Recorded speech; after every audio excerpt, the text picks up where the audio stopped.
You're both awfully quiet. Why don't I start us off with an icebreaker? Much obliged. Have either of you ever had your portrait painted? If not, I'd be glad to help. That sounds like a lovely idea. You know how to paint, then? I dabble occasionally. He's an excellent painter. Tables, chairs, people, dragons, you name it. He'll paint it for you. I'm flattered. If I ever get the chance, I'd like to give it a try myself. I'll bear that in mind. Anyway, how about you, Durin? What sort of portrait would you prefer? Oh, I'd be fine with anything. Whatever style feels best to you. Very well. Then I'll play it by ear. You can replicate any style I want? I can try. If you show me a sample, I'll do my best to match it. Thank you. In that case, I'll dig up some reference material for you.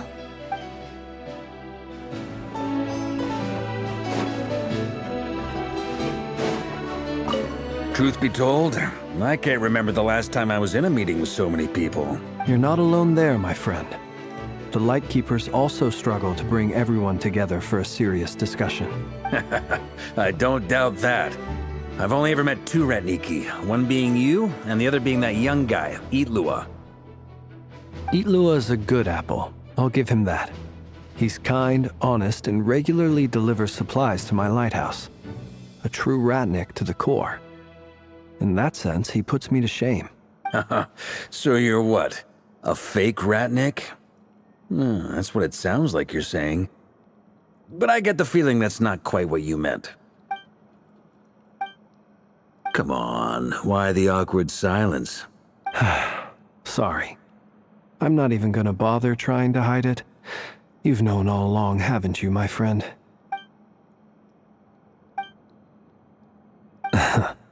Now that was an awkward silence. Let's just keep this between ourselves.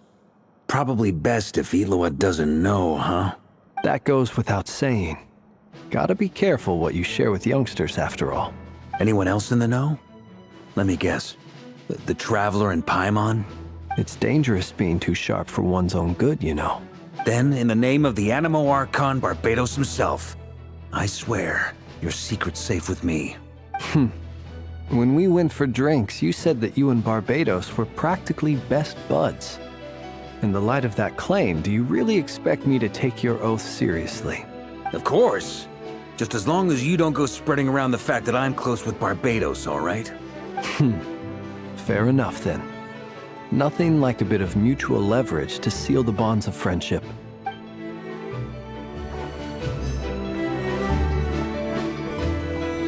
Is there something you'd like to say to me? Yeah! For starters, why'd you just show up here without even giving us a heads up?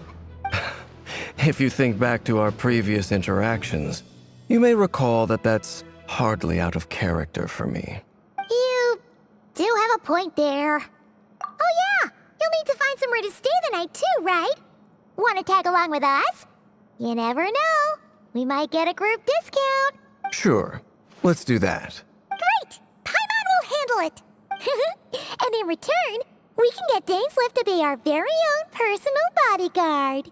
If that's what you had in mind, you should have said so sooner. I'd be happy to help. Oh, okay then. Paimon was only kidding, but good to know. Anyway, since we're all here together, we might as well watch each other's backs. That's just what friends do, right? Indeed. Thank you.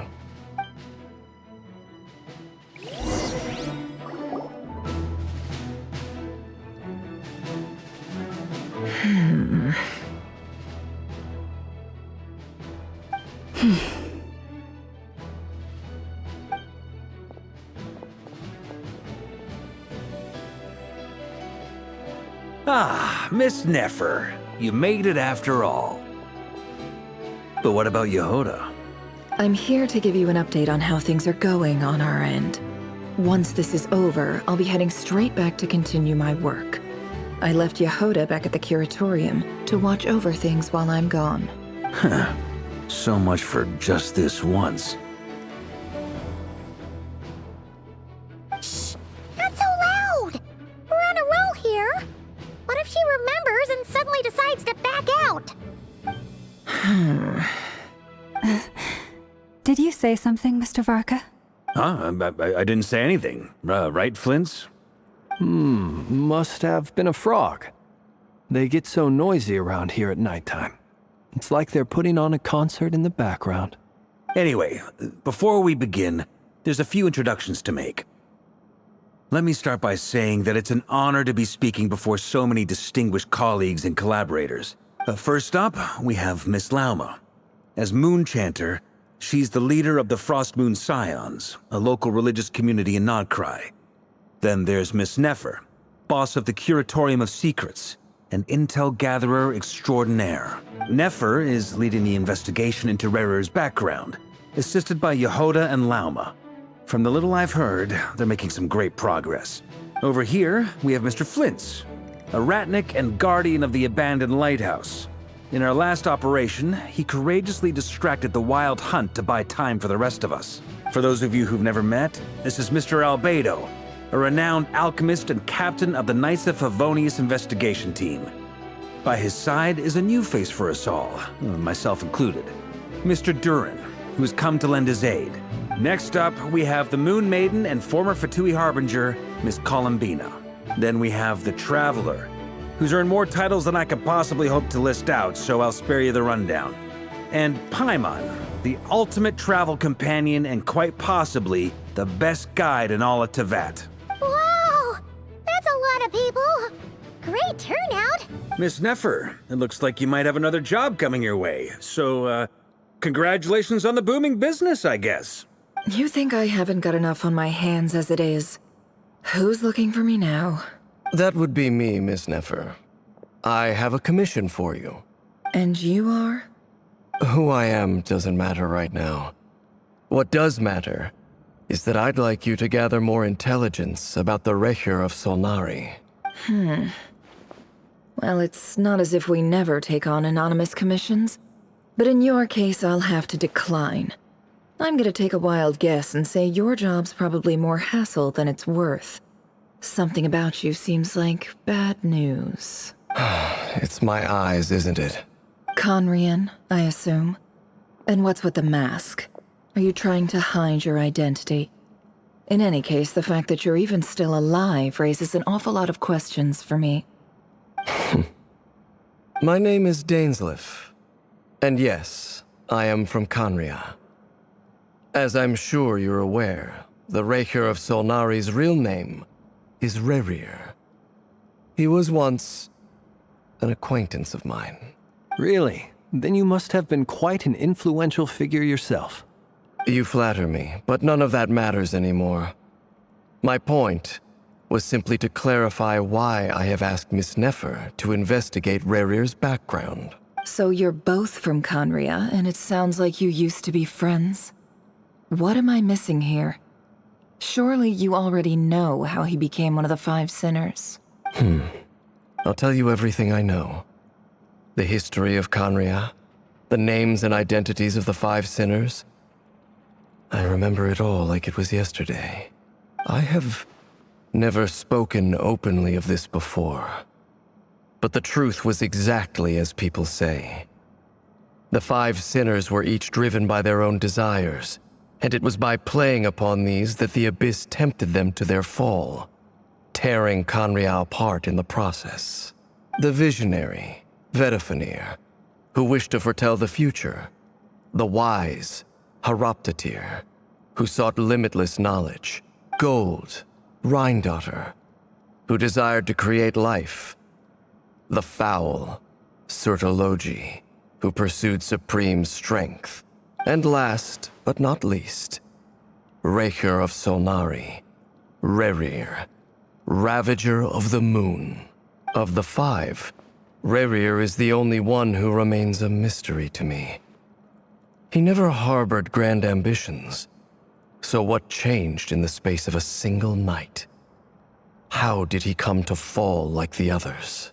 In other words, you're saying that his change came as a shock to you, and you have no idea what actually happened? That's right. You mentioned how the Abyss tempted them, which led to their fall. But what did that look like in practice? And what other context can you give me about the events of that time? The more detail you can give me, the better. Strangely, now that it comes to it, I hardly know where to begin. The fateful night took place during the era of the Eclipse Dynasty. One day, my elder brother, the visionary, Vedifenir, was summoned to the palace by the Vinster King, only for the king to gouge out his eyes and cast him into the dungeons. When I came to hear of this, my fury knew no bounds. I gathered together every ally I thought I had, and together, we set a night to storm the palace and free Ved. Centuries on, the memories of that night still haunt me, like a never-ending nightmare. We broke through the palace gates, just like we had planned, each striking towards our separate targets. But then, I was betrayed. Even Vedifenir, the very person I had come to rescue, abandoned me and partook of the Abyss's power. So, it's personal after all. Then tell me, Mr. Dainsleif, what price are you willing to pay? You, of all people, must know that nothing comes for free. I cannot say what price would be worthy of such a commission. But know this. Rerir was not always a madman. Believe it or not, there was a time when he was just an ordinary man, working for the Conrian Intelligence Service. Uncovering the truth of Rerir's past is the only way to unravel this mystery. But before you decide if you will accept my commission, I will tell you more about him. Enough, I hope, to help you plan your next move. Sounds pretty good to me. Feels like we just flagged down a random passerby, only to discover he's actually a master strategist who has a score to settle with our enemy.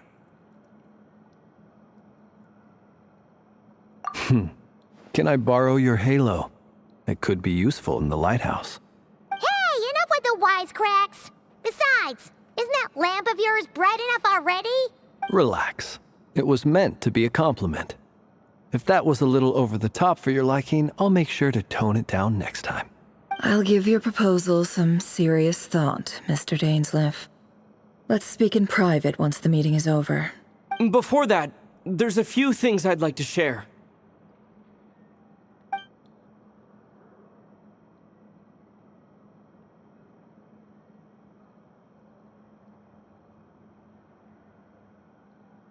Now that we've united the hearts of the three moons, your power should be greatly enhanced. But it seems like that hasn't happened yet? I believe it will take a little longer. You've done so much for me, so I want to be completely honest with you all. Even though I'm doing a lot better now, the truth is, my recovery will likely be an ongoing process. From the moment I was born, my power has been slowly ebbing away. And that is because Tevat has never accepted me. Even with the moons united as one, it seems my rejection cannot be undone. So far, I have yet to find a solution. It may turn out to be a problem that will plague me until the day I finally leave this place behind. Even so, I will do everything in my power to help you drive out the Reihir of Solnari. As Arlecchino put it, this is not about chasing the spoils of victory. It's just a gesture of heartfelt gratitude. Kutar. Defeating the Reihir of Solnari will be no easy task. While my strength slowly recovers, we'll also need to gather more intel. Naturally. We should take all the help we can get if we hope to defeat him. We've considered several viable plans now, but our choice hinges on the answers to a few key questions. Is it even possible to kill Rerir?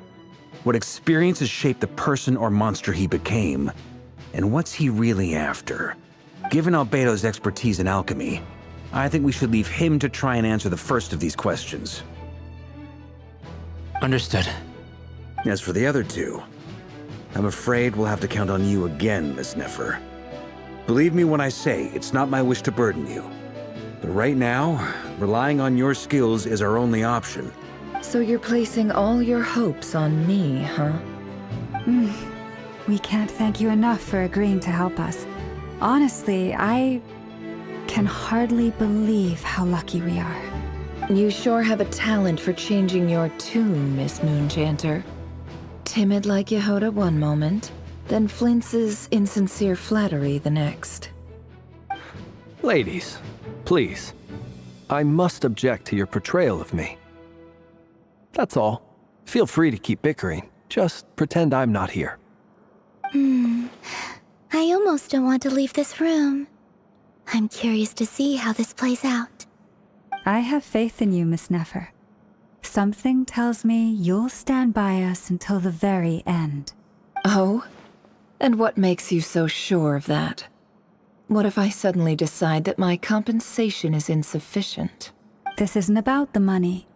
I can sense that you've got a deep-seated distaste for Rerir. And knowing you, that alone is motive enough. Look at them getting along so well. Like two peas in a pod. And I'm the one they accuse of insincere flattery. There is no justice. Miss Lauma, you have to understand something. Unlike you, I don't actually enjoy having everyone's hopes on my shoulders. Is that right? Well, maybe the fact that I'm willing to put my hopes in other people says more about me than you. But the fact is, I also trust you. And that's because I know that you're someone we can count on. Anyway, we've got our plan, so let's get moving. Mr. Dainsleif, let's talk. And Traveler, once we're finished, if you've nothing else planned, I'd like you to come with me. This whole experience is teaching me a lot. For instance, I now know that when other issues come up in the future, I'll have far more luck getting Lauma to convince Miss Nefer than trying to do it myself. Hate to say it, friend, but that's one of the funniest things I've heard in a while. Why? You think I've got it wrong? Quite the opposite. But what makes it so hilarious is how long it's taken you to realize.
Thank you for waiting. It's okay. We actually used the time to help Dainsleif get a room at the hotel. That's very considerate of you. Now, I trust you share my curiosity about Rerir's past, and you seem fairly familiar with Mr. Dainsleif already. We spoke at some length after the meeting. He was the one who suggested I should invite you to join this operation. He feels confident that these secrets will be safe with you. Dane has a lot of faith in us, that's for sure. Likewise. I appreciate that you got right on board without interrogating me about why I invited you.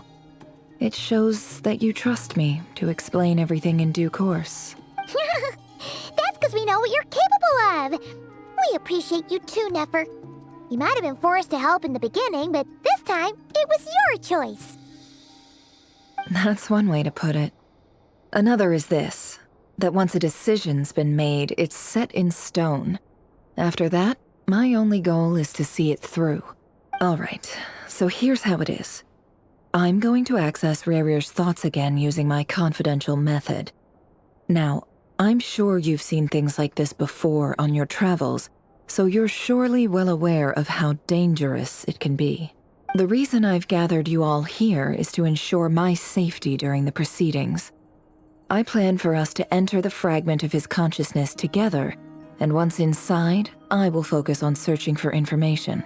Think of this as a diving expedition into someone's brain. If I'm the diver, you are my safety equipment, tasked with keeping me alive while I'm under the surface. Once the ceremony begins, we will all be spying on privileged information. But in the interests of safety, you must remain absolutely silent at all times. We will discuss our observations after the ceremony has concluded. Lastly, any individuals of a weaker constitution are advised not to partake in the ceremony. In any case, Paimon has her own job to do, which requires staying in the room but not joining the ceremony.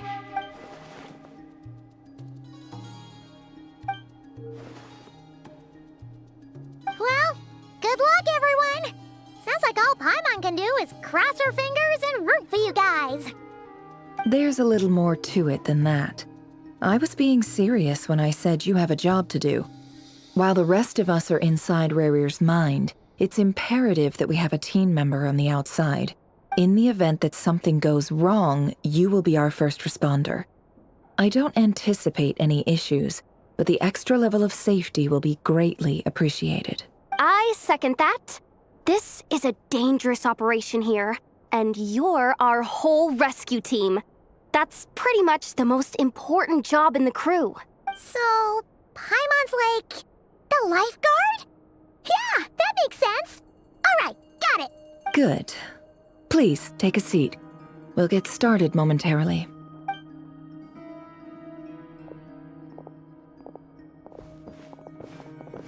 So, did Mr. Dainsliff tell you anything else? He told me that he believes Rarir kept some big secrets in his life. He's not sure that they were the cause of his eventual downfall, but he's asked me to uncover what those secrets were all the same. But surely you're not planning to go through with this, no matter the cost. If you think that, you'd be overestimating me. I'm a businesswoman, not a mercenary. But I do have my own professional reasons for taking this job. You think I'd turn down the opportunity to get a first-hand glimpse into Conrian history? No chance. Well, as long as you don't let morbid curiosity get in the way of safety concerns, we're good. We'll do whatever we can to help you. You're such a killjoy.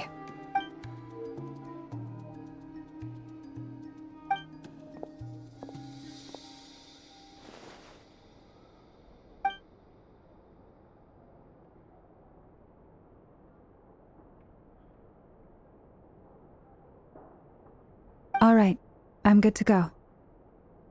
All set over here, too. Promise, Paimon, you'll be extra careful. All right. Let your whole body relax. We're about to begin. Close your eyes.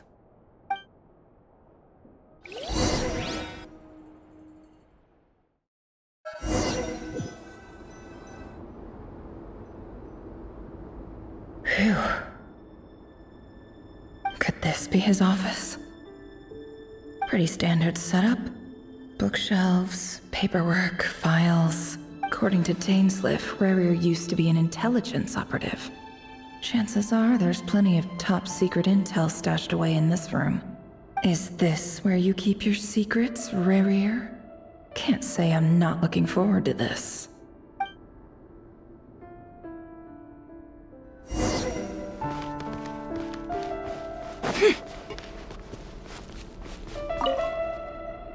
Wonder what kind of encryption technique this is. Seems like it has to be inserted into that camouflage device nearby. Aha! It's an audio recording. Please, hear me out. I can't shake this feeling that someone's been spying on our house. No, I'm not being paranoid. It's true. I saw someone dressed in all black. It was a couple of days back, but that was on another street, not near my house. I swear, I know what I saw! There's a note in the margin. Surveillance of the Runforther residence has concluded. We apprehended the target and filed the mission report last night. Could the voice in the recording belong to one of Rarir's targets?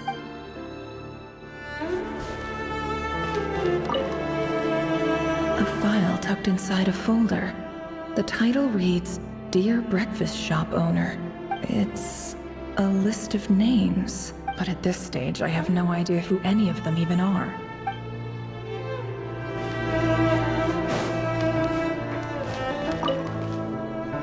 Bookshelves full of documents. Looks like these are all files, packed with the personal details of individual Conrians.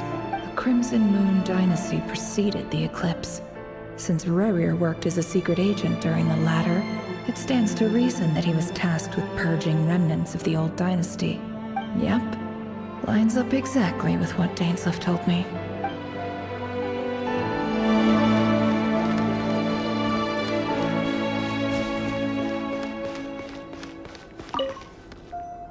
A box containing a ring inlaid with a precious gem. Must be for his girlfriend.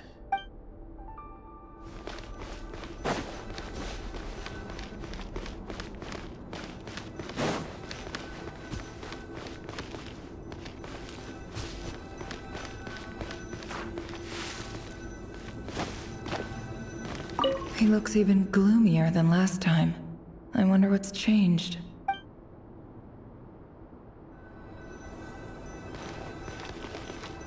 He looks even gloomier than last time.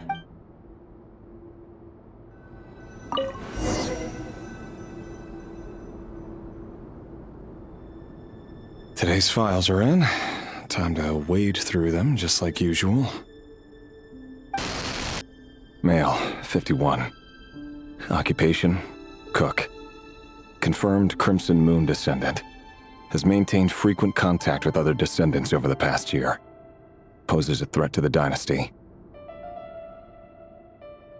Neutralized on...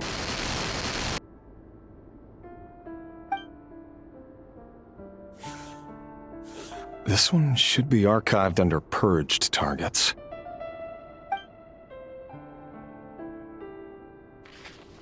Female, 23. Occupation, office clerk. Confirmed Crimson Moon descendant. Has maintained frequent contact with other descendants over the past year. Poses a threat to the dynasty. Neutralized on...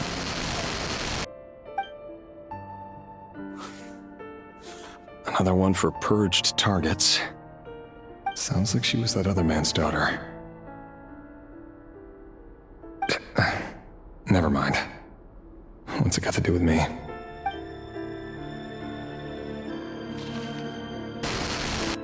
Male, 40. Occupation, teacher. Confirmed Crimson Moon descendant. Has been observed making contact with other descendants during the past year. Poses a threat to the dynasty. Neutralized on... Just another nobody for the archive. Come to think of it, I remember surveilling this man. A case like his never would have been considered a priority in the past. Huh. He barely even interacted with other Crimson Moon descendants.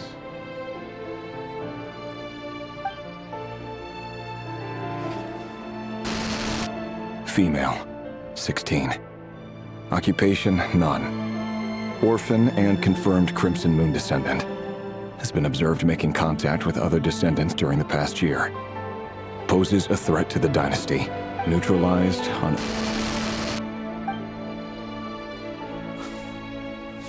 Filed. I have no recollection of this girl. None whatsoever. She doesn't seem to be anyone important, but then again, how many of them really are?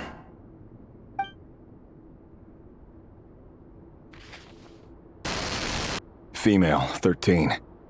Occupation, none. Orphan and confirmed Crimson Moon descendant. Has been observed making contact with other descendants during the past year. Poses a threat to the dynasty. Neutralized on... Filed.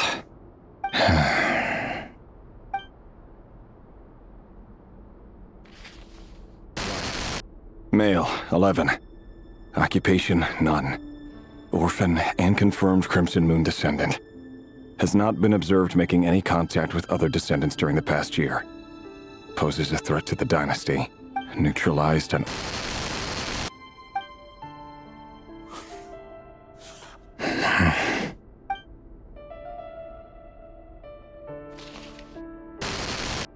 Male. 6. Occupation, none. Orphan and confirmed Crimson Moon descendant. Poses a threat to the dynasty.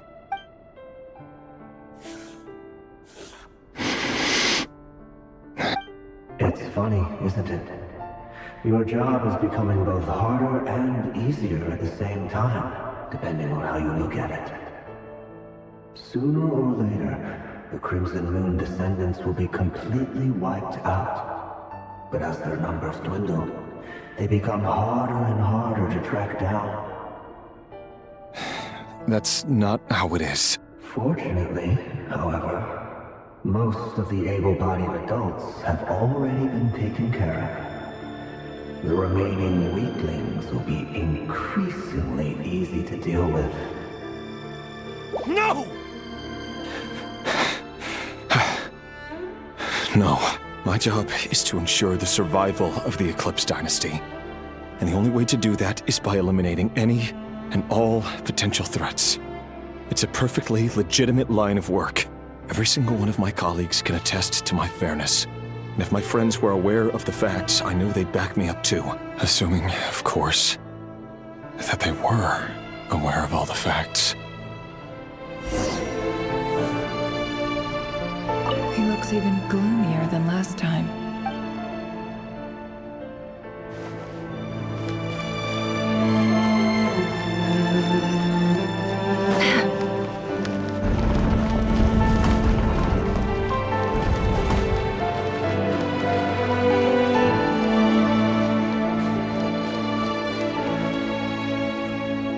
Mr. Vedifalnir, it's been quite some time since we last met. Revier, I trust you're here because you have something important to discuss. Forgive me. I wasn't tuning out, it's just, I noticed you didn't even phrase that as a question. As if you knew I was coming. Tell me, does someone in your position ever feel the need to ask questions at all? It is indeed within my power to foresee certain things. Things like your arrival. I was just thinking. It won't be long before I'll be inviting both you and Dane to my wedding. That isn't a lie, but nor is it a fact as such. It's a wish, isn't it? No fooling a prophet, is there? Ever since that day we met for drinks, I knew it was only a matter of time before you came looking for me. Does it feel good? Knowing how the future will unfold. I'm afraid the notions of good and bad fail to capture the complexity of what such a power entails. Once you've seen what will come to pass, it can be all too easy to succumb to fear and melancholy. Unless, of course, you learn to abandon these feelings. You fear my silence, and long to hear the words I left unspoken that day. That's right. You must have noticed my reluctance to broach the subject, and the reason is simple. Because the truth could never have lived up to your hopes. For both our sakes, such words are better left unsaid. The burden of prophecy was never meant for your shoulders. So who exactly do you deem worthy to hear your prophecies? None but our exalted king? Or rather, our king as he once was. You're closer to his majesty than I am. You must know better than anyone how much he's changed. You say that as though it is to my benefit. Yet precisely because of that, I dare not speak rashly. A king can turn out to be the most virtuous of rulers, or a tyrant more terrible than the most vicious of dragons. You are so wise and far-sighted, yet still you would have me live in fear of the unknown? You make a fair point. Especially given my silence alone was all it took to send you spiraling downwards. Very well then. Let me offer you some advice. And I say this not as a prophet or a visionary, but simply as the brother of your friend. For many reasons, there is very little chance of your marriage ending in happiness. If happiness is what you seek, you should find another fiancé.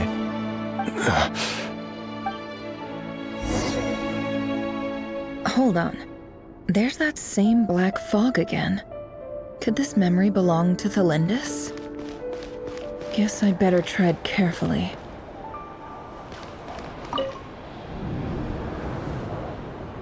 Wait. Hear me out. This time we finally got a clear look at his face and learned his true identity. His name is Rayrir, and he claims to be one of the king's guards. What did you say? A cruel irony, isn't it? The man you're set to marry leads a double life as a brutal executioner. Why are you telling me all of this now? Simple. It's because I want you to kill him. You are the only person he would never suspect. No, absolutely not. I would never dream of doing such a despicable thing. So you'll just stand by and watch him slaughter us to the last? Do not forget that the blood of the Crimson Moon flows in your veins too. The blood of the Crimson Moon? What does that matter now?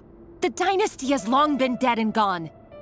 You think that alone is reason enough for me to throw away everything I have? Why wouldn't it be?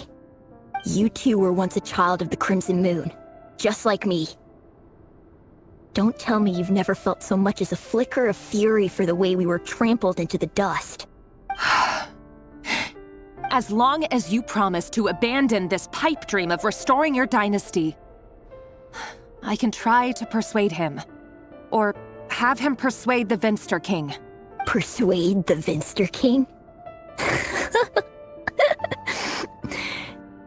Do you even know why he's so obsessed with hunting us down? Why he keeps trying to force us to hand over our secrets? Over and over again? Or why we refuse to give up on restoring the dynasty? The Vinster King. A blind fool. His eyes clouded by powers from beyond this world. A petty little man with a miser's heart. And he dares to sit upon the throne? Mark my words. Sooner or later, Conria will fall. And it will be his doing. If you can't bring yourself to do it, so be it. Just you watch. It won't be long before calamity descends upon us all. The Rayrir of Solnari. That really is quite a secret you've been keeping from me, Rayrir. But who am I to talk? Am I really any better? I've kept my own past a secret this whole time too. Love should be built on honesty. But ours was born from lies. And yet, is it really so wrong to hide things that would only make life harder? If we don't cover up the parts that no one else should see, how can we go on pretending to be normal? Vedifulnir must have known all this. And that's why he made his prophecy. In the end, nothing stays hidden forever. But I won't just sit by and watch this disaster unfold. I'll do everything in my power to protect what I cannot afford to lose, no matter who I have to face.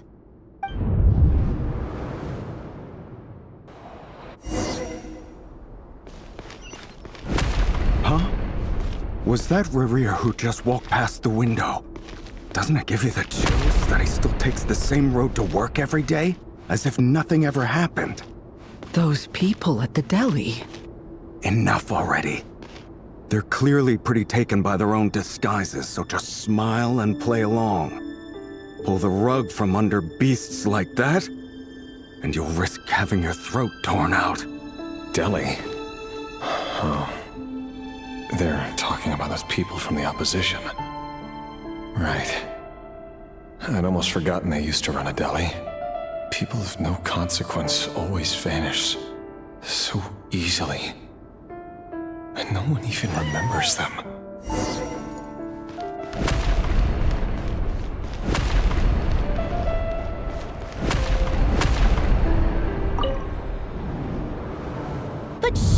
you can see he's not the man he pretends to be. So many have died already, and they say that the king's madness grows with each passing day. We're not going to survive this, are we? But why does it have to be this way? Do we really deserve to die just because of the blood that runs through our veins? Galindus, are you even listening? Sorry, Freether. My mind was off wandering. I heard you, though. You're talking about what Rerir said. He's just following the king's orders. He's a secret agent, and it's his job to hunt down rebels and dissidents. By the time you first met him, he'd already taken lives. Maybe he was using you from the very beginning. No. Rerir has no idea I have anything to do with the Crimson Moon. My family are only distant relatives of the main lineage, and besides, my eyes are perfectly ordinary. Truth be told, apart from my teacher, pretty much no one knows I have any connection to any of it. It's been a long time since my family severed ties. But as Orlog said, who could possibly talk sense into that raving lunatic of a king? No one. I'll work something out. Trust me, I'm with you all. But for now, you need to keep yourselves hidden. Don't let anyone find you, anyone at all. Don't forget that Rerir is an Eclipse operative. You need to be extra careful when he's around. And when I am too. For now, don't come looking for me. And if anything happens to me, just act like we've never met. If even you can't escape this, what hope do the rest of us have? But after all this time together, surely he wouldn't lay a hand on you.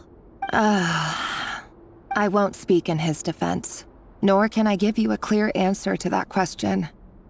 But I'll do everything I can to put an end to this. Here, hold on to this. If an opportunity to escape presents itself, take it. You'll be glad you took some spare change. You call that change? But what about you? I've got a job, and there's still money coming in. But you can't go anywhere right now. Please think about yourself for once.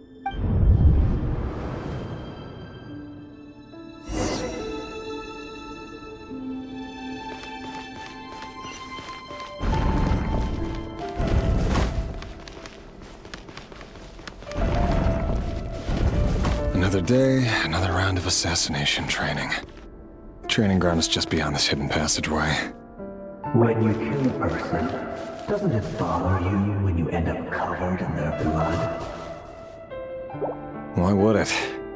Aren't we all just walking blood bags?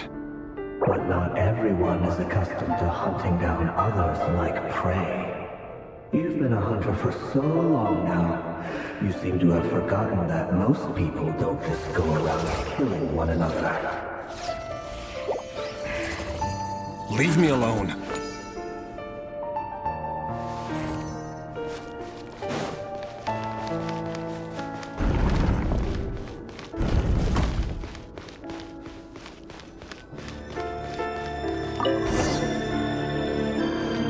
Make sure you have a firm grip on the handle.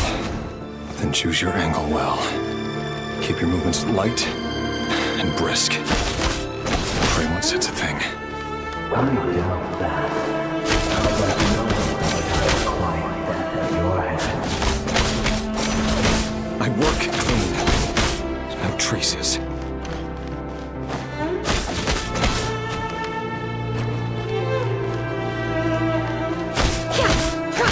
That doesn't make it open above board, though.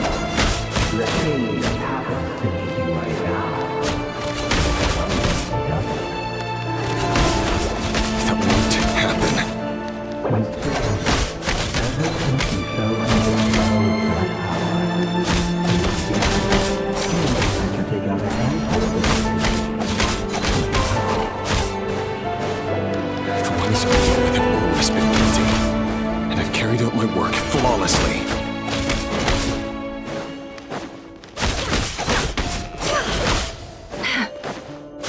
It all adds up.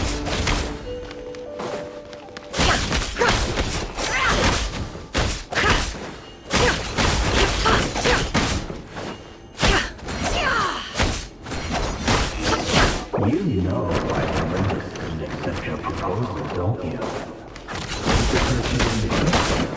Or something else? No!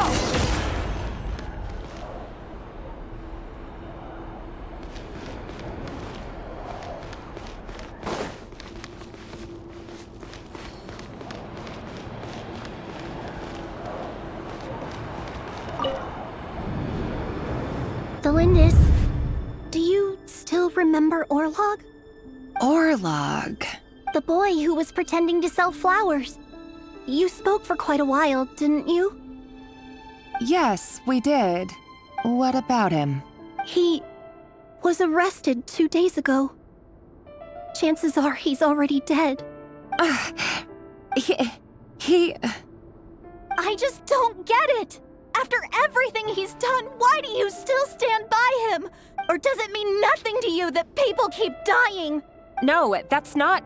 Just hear me out. I need to go now, Delindis. They're looking for us. You take care too. If you ever need a place to hide, come find us.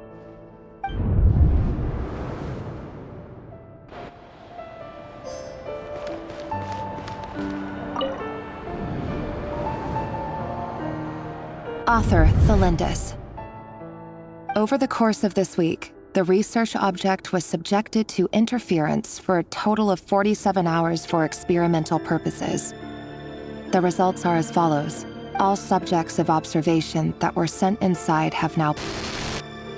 The situation within is proving more problematic than no progress whatsoever. What now? Won't you give me even a glimmer of hope? Things are getting worse by the day. I have to find a way or we'll all be in danger. But I... If all this research comes to nothing, what then? Sooner or later, it'll be my neck on the line. But could he really bring himself to kill me?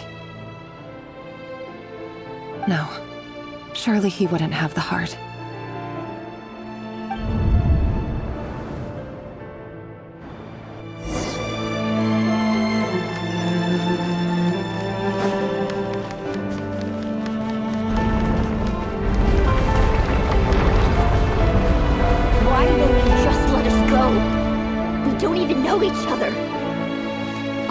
Is to live ordinary, peaceful lives. You want to live?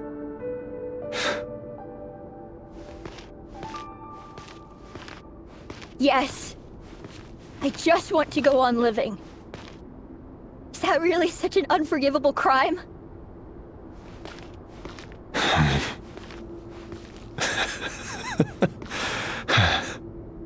You want to go on living. I want to keep living too. To keep living forever. That's why I have no choice but to continue on the path I'm on. If only some savior would suddenly swoop down and change the way the world is. Too bad that's not going to happen.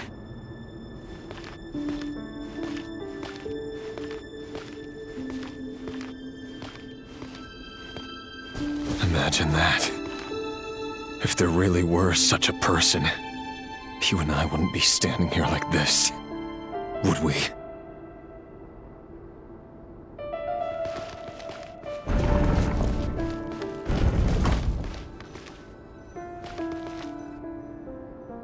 Today's files are in. Time to wade through them just like usual. No, I don't get tired of it. It's my job. And not only am I lucky to have it, I'm good at it too.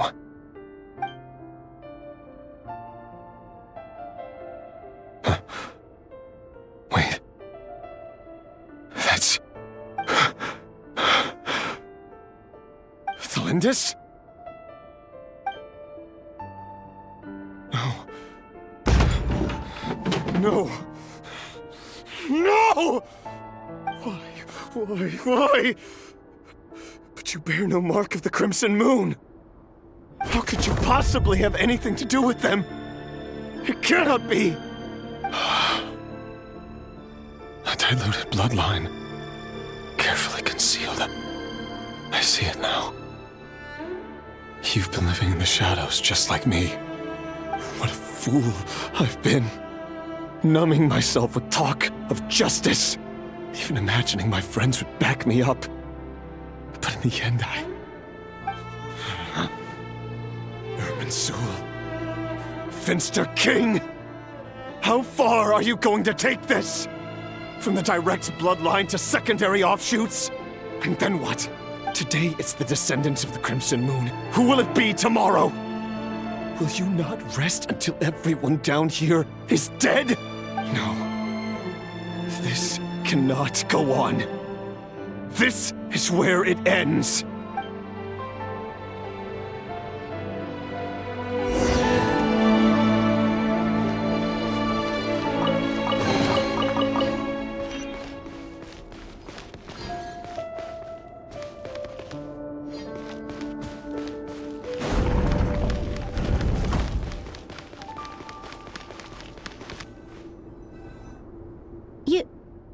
You're really letting me go?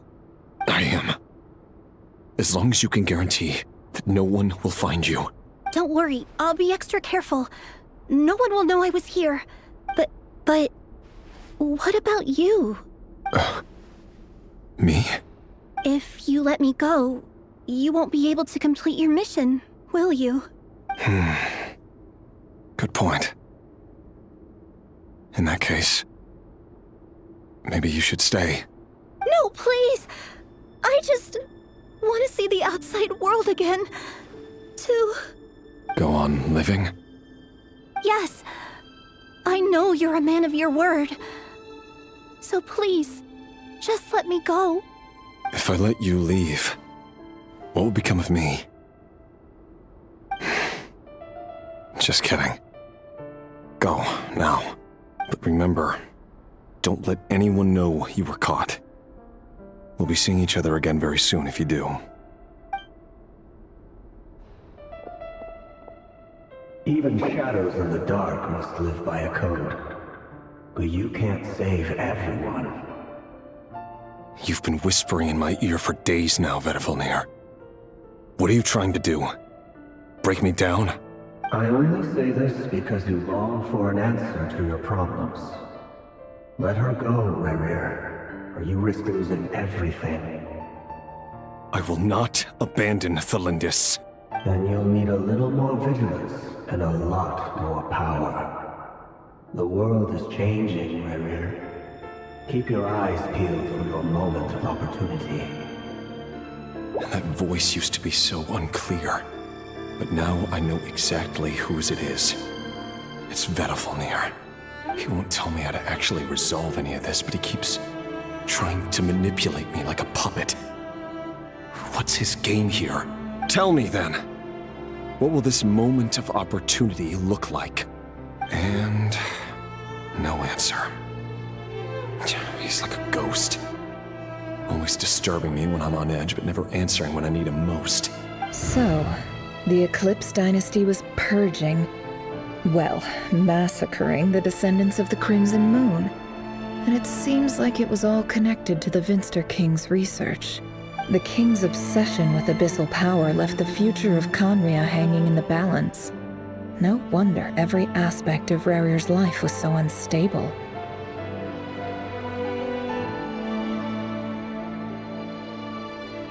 And it looks like this Thelindis, Rerir's would-be fiancé, herself belonged to a sub-branch of the Crimson Moon Dynasty's descendants. It almost defies belief that a couple like them could hide the truth from each other for so long.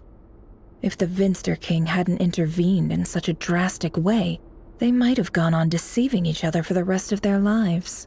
And why does Vedifalnir, Daneslif's older brother, keep talking in Rerir's head? This guy kept more secrets than I ever imagined. The human mind is like a vast desert of shifting sands. When you follow the flow of someone's memories, you only ever see the parts they're willing to let surface.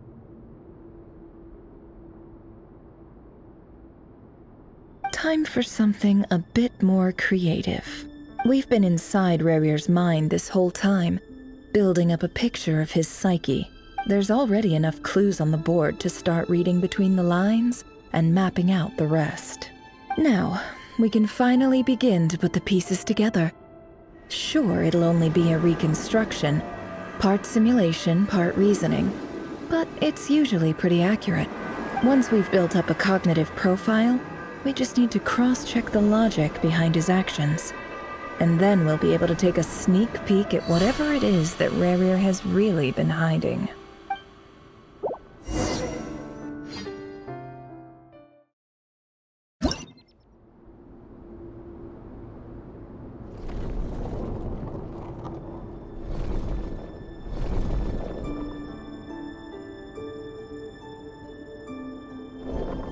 Rerir, are you there?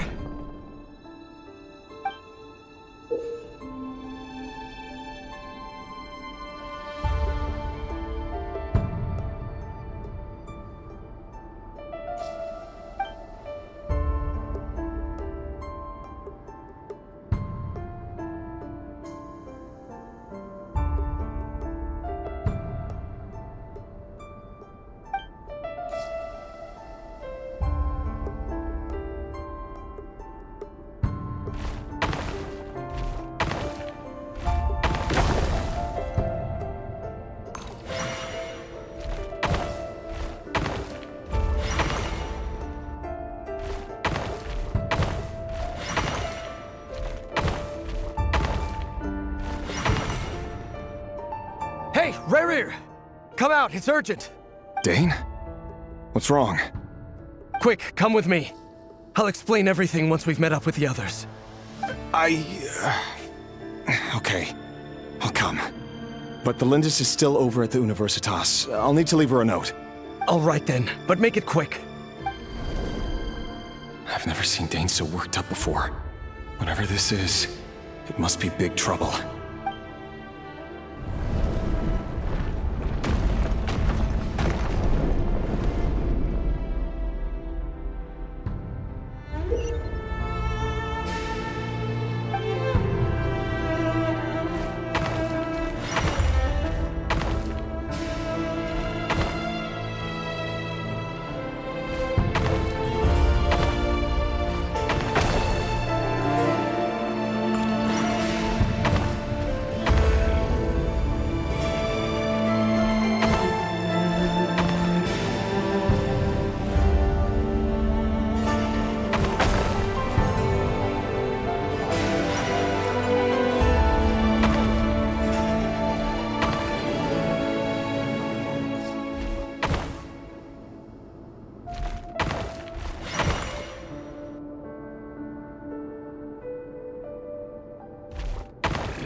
Well, this is a nice change, meeting you all at this hour.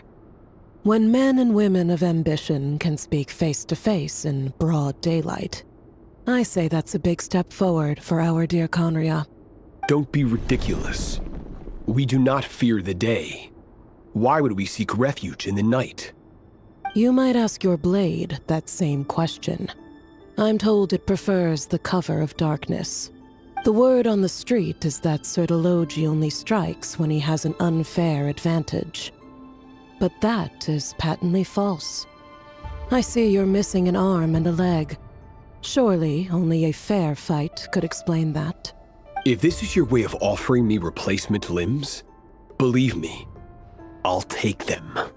Oh, we can certainly discuss that. With bioalchemy, anything is possible. Assuming I have your full support in my research. Lunatic. Godtier, what brings you here? Why, Dainsleif, of course. He invited me. Please, cast aside your apprehensions, Miss Rhindaughter. Whatever the rumors may say, I am but a humble servant of the king, and I can assure you he affords me no greater convenience than he does you. Well, the Universitas Magistrorum won't stop fawning over you, so at least some of the rumors must be true. You're clearly doing well for yourself, So drop the humble servant act. It endears you to no one. You're president of the Universitas Magistrorum, the chief royal mage known as the Wise by royal appointment, and by far the most favored among the 4 pillars of Conria. Vice President Veit doesn't even try to hide his envy when he sees you. My success is the product of hard work and good luck. It's as simple as that. Were the king not such an extremist, I hardly think I would have received a senior post at my age. Of course, no job is without its gripes. Serving a king like ours can be a challenging task, as I'm sure you can imagine. And as for Efterveit, in missing out on the presidency, he's dodged a mountain of stress. Like everything else in life, it comes with pros and cons. You're all here. I apologize for the short notice, but it was an emergency.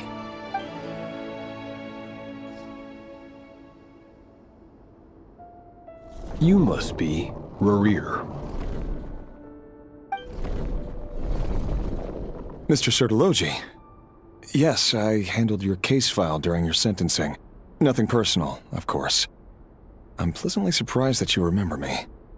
You're clearly a person of substance if you've been invited here. But Dainsleif, you'd better have a very good reason for convening this little gathering. It's my brother, Vedofenir.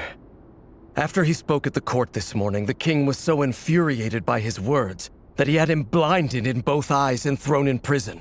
Vedofenir in prison? Strange. I thought the king trusted him and Horoptatyr more than anyone else in the world. Does this mean the king's circle of trust just got even smaller? It has nothing to do with trust. It's about what the king wants, which is as clear as day to anyone paying attention. I simply appease him, because it's in the best interests of the Universitas Magistrorum. And also because you're slimy. Vedofenir, perhaps less so. But still, a visionless visionary? It rather inclines me to think that qualifications are not what get you ahead in Conria. Do you honestly think this is an important discussion to be having right now? Dane, what are you planning to do? Rescue Vedofenir, I assume. Correct. It will mean storming the palace by force. Tonight. I need all of you on my side. That's far too dangerous. And don't forget, Dainsleif, you're captain of the Royal Guard. You swore an oath to the throne. You've been planning this for a while, haven't you? I have no desire to commit treason. But whatever critique the king may have of Vedofenir, disfiguring your most loyal subject for putting the best interests of his court and nation first, this is not the conduct of a wise ruler. My blade will force the king to see the error of his ways. So, Vedofenir's prophecy enraged the king. I'm sure it wasn't what he wanted to hear, but if he won't take counsel even from the visionary, that is deeply troubling news. The extent of His Majesty's madness is now all too clear. The question is, how does a man like me get out of this situation unscathed? You have noble ambitions, Dane, but I'm afraid they don't do much for a guy like me. I'm not interested in saving the world. All I want is a letter of pardon. A letter of pardon? For whom? Thelindis? The chances of the Vinster King issuing a pardon for anyone connected to the Crimson Moon seem vanishingly slim.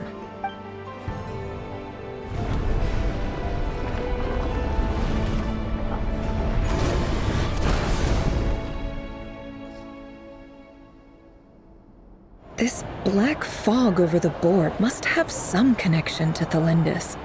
But why is it taking this form? Does it have something to do with Rerir's past? Another mystery I'll need to unravel.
Author Thelindis. Over the course of this week, the research object was subjected to interference for a total of 60 hours for experimental purposes. The results are as follows. Research dating back to the Crimson Moon dynasty has established 2 points regarding moon marrow. Firstly, its origins have something to do with a god's power. Secondly, it serves as a portal to an as-yet indeterminate location. Moon marrow can thus be defined as a spatial gateway. However, there are a number of hurdles to overcome before we can answer the question of where it leads to. To start with, opening the gateway requires a specific power source, which the relevant literature indicates an enormous amount of power is then required to keep the gate open. Currently, the total power output of our instruments remains in the single digits. To make matters worse, I am now the only staff member remaining in the Moon Marrow lab. The Universitas Magistrorum recently decided to move most of its personnel into abyssal energy research, which has stymied all Crimson Moon-related projects. This is not a wise move. I have always maintained that placing all our hopes in a single source of power is risky, especially one as poorly understood as this. As well as making ourselves overly reliant on a single resource, we are neglecting other promising technologies. I apologize if this comes across as disrespectful. But as a Moon Marrow researcher, I desperately want to see the world beyond the gateway. If we really made it there one day, what would we find? And how would we go about taming the unknown? My imagination is endlessly fueled by questions such as these.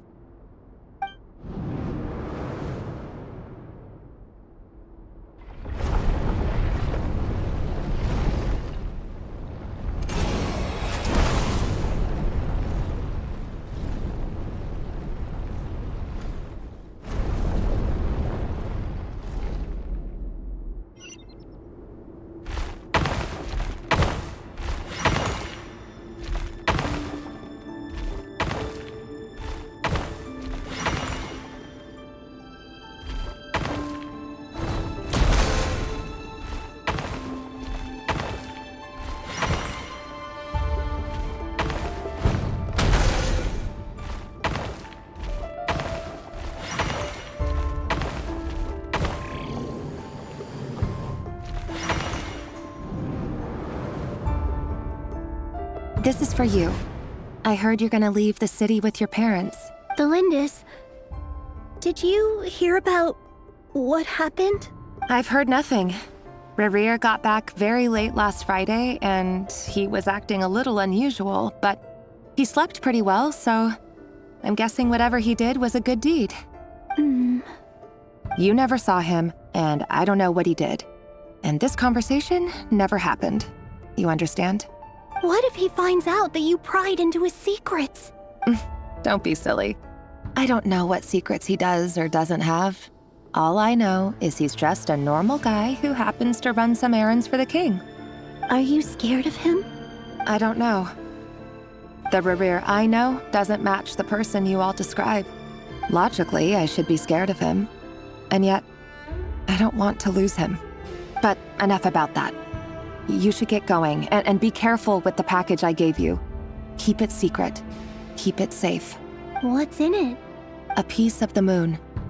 All you need to know is that as long as you keep it safe, then in the future, everyone will be able to see a red moon. A red moon? You mean our moon? That's right. Our moon. Promise me you'll look after it. I promise, Thelindis. The Crimson Moon bloodline will never die out. Its light, the color of blood, will become like a fire that flows in our veins, no matter how long it takes.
everyone, and stick to the plan.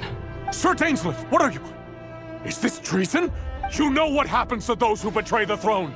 Please, don't do this! It is the king himself who has betrayed the throne. He has betrayed all of Conria. If you have any love left for justice in your heart, you should join me. It's showtime. Dane and his group will handle the troops in the palace. Then Godtier and Rhine-Daughter will disarm the security measures.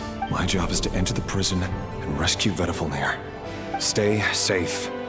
Wish me luck. Look after my brother. Draw your blade.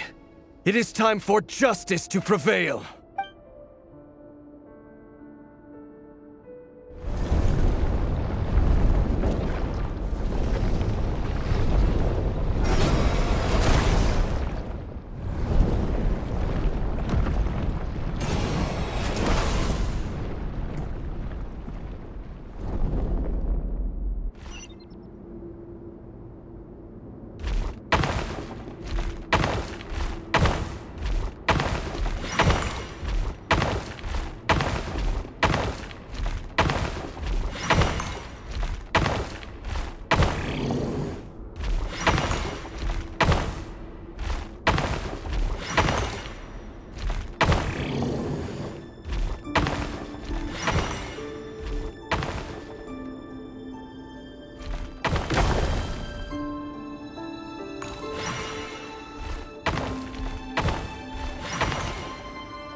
And the smell is abominable. Clearly, the king doesn't allow his prisoners a single shred of dignity. This is dire. Found you.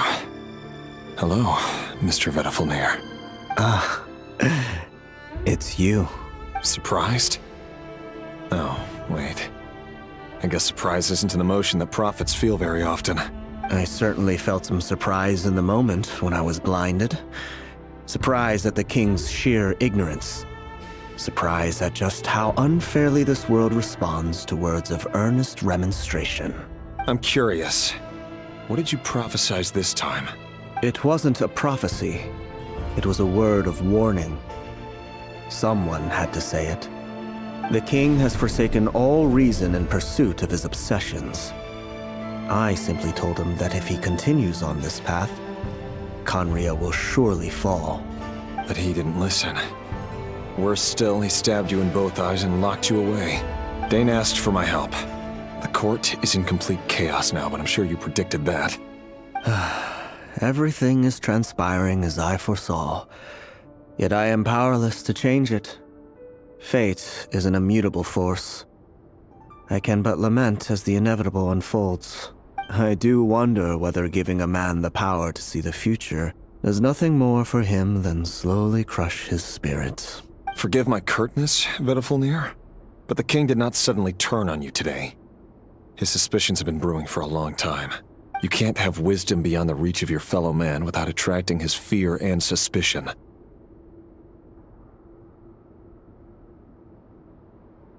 There are things the king does not want to see.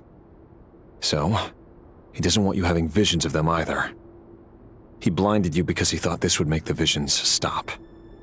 He wasn't entirely wrong. I did indeed lose my power to see the future. Right up until... Until what? Just now. I believe I saw something new. Well, tonight could go a lot of different ways. 5 of us banded together to storm the palace, also we could rescue you. This will go down as the most tumultuous day in Conrian history. I sense hatred in you, but also hope. A desperate hope that with the tyrant deposed, that will be the end of the story. But this is not the end. It is the beginning of a new chapter and a whole new story. There are many men of honor and courage in this world, Rerir. But you are not one of them. You're not here for justice, are you? You're here for yourself. Is that a dagger? Interesting. Why not the polearm? It was always your weapon of choice. With your abilities, I don't doubt that you were able to recover some of your sight. But I also doubt that you want to make an enemy of me right now. Of course not. We're on the same side, aren't we?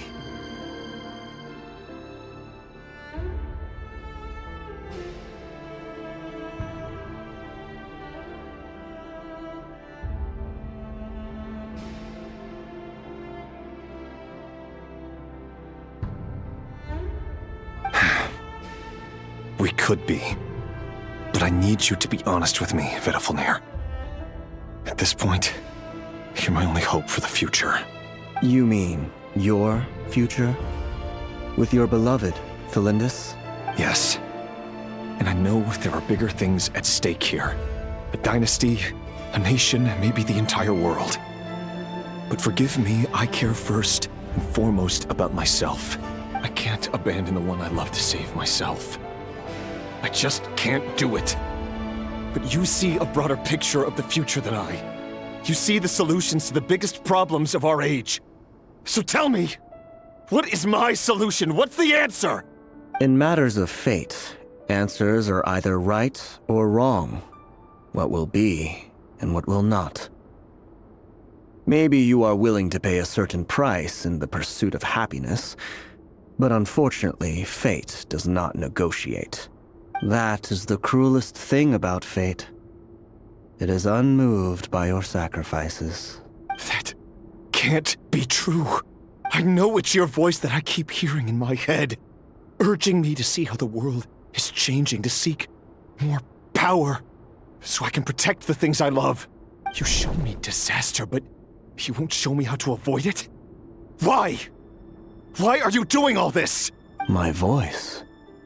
In your head.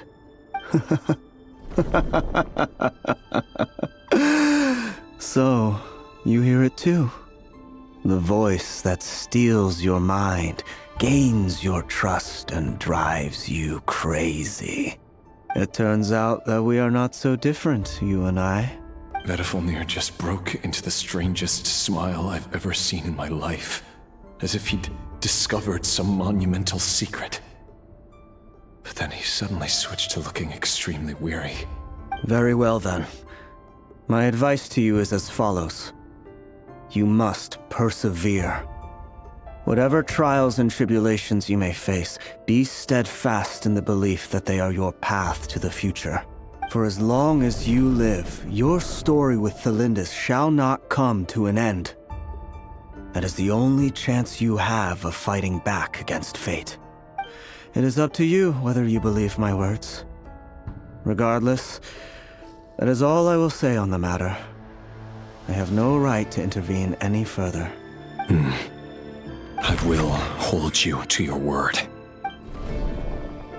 Thank you for setting me free. In return, I will tell you one more thing that you cannot afford to ignore. Just then, a strange wave of energy rippled through the city.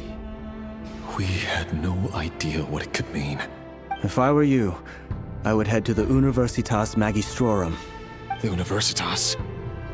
Oh no! I'm sure we'll be seeing each other again very soon, Rerir. Whatever Vedafalnir said, I didn't catch it. I didn't even help him out of the prison. There was no time to lose.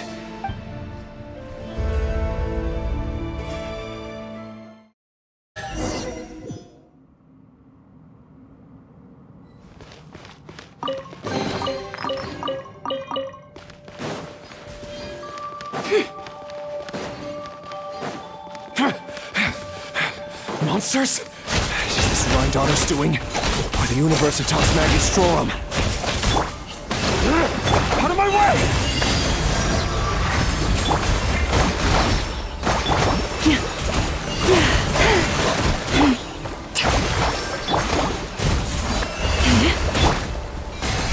No more lies. It all falls into place.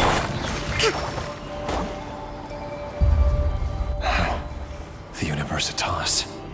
That reminds me of a rumor I once heard. Allegedly, the king installed secret mechanisms in the palace and around the city. No one knows where they are or what kind of power they hold. But if they were ever gonna activate, it would probably be on a night like tonight. Help! Help! Hold on! Don't let them anywhere near you!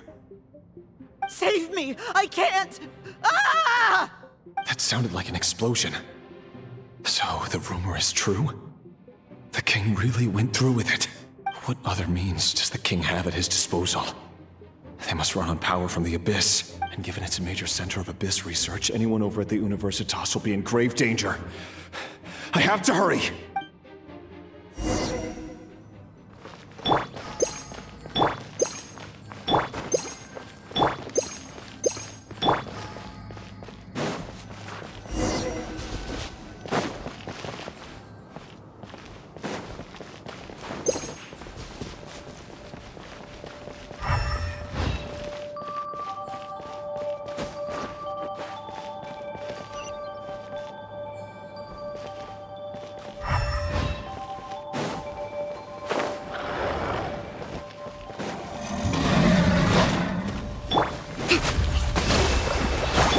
Leave this place. Can't hide the truth.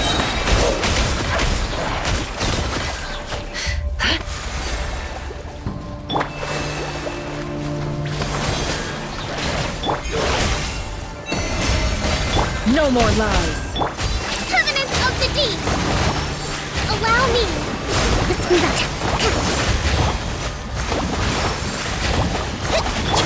Forest, protect us by the frost moon of old. Let's see what you're made of.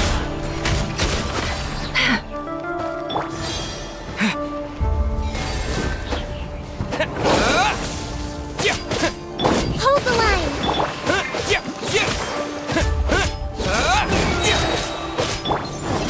Leave this place. It all adds up. Seek within.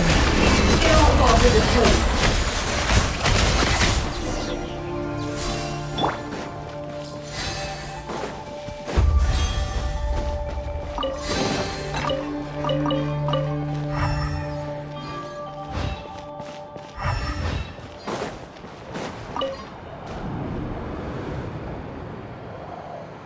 Monsters! At the Universitas Magistrorum? Why now? Oh no! They're coming! It's no use. The table won't hold out much longer. The weapons. Where are the weapons? Of course. All the lab equipment was upgraded after the inspection last week, but the new weapons haven't been allocated yet. I'm done for. Is anyone there? I need help! Ah! Stay back! Please stay back! Please!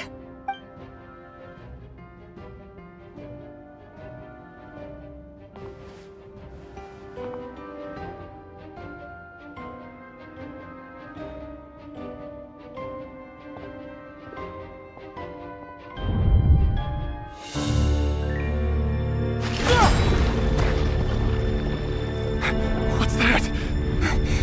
Reverie! So the rumors about your work are true. What? No! Listen, something happened at the palace tonight. We have to leave! You don't need to lie to me anymore. What do you mean? I know why you're worried, and I will respect the decision you've made. But it's okay, because I found a solution. I know how to end all this. You can have it back. The normal life you so desire.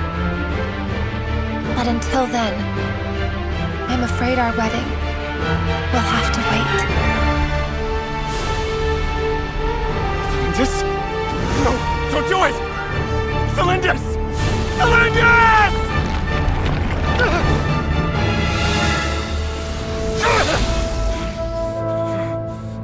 I told you, Rarier. Let her go. You will find someone better.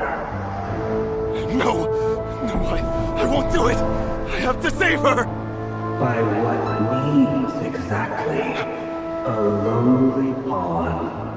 You lack the power and the strength of will. Do you know why? Tell me! Come to the palace. Join us.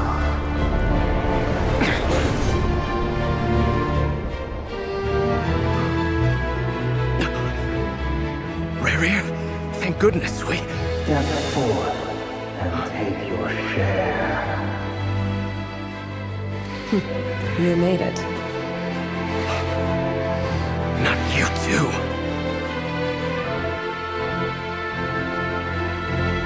Hatred or grief, despair or desire. We all have our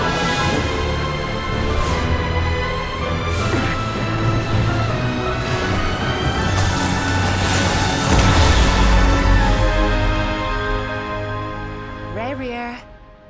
Rarier. Thlindis? Were you daydreaming?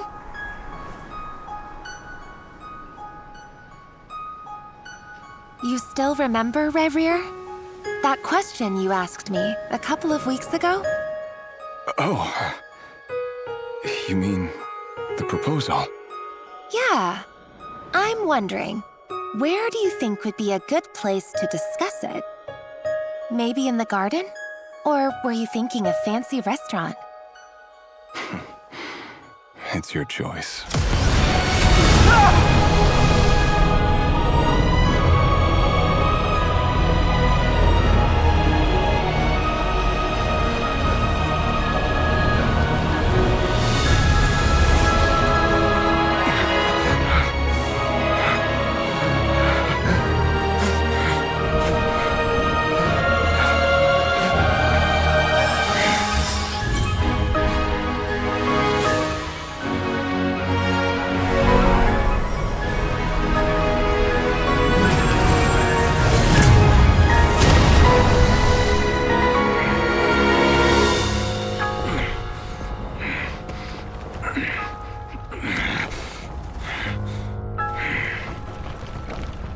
I will find you. And then, you can give me your answer.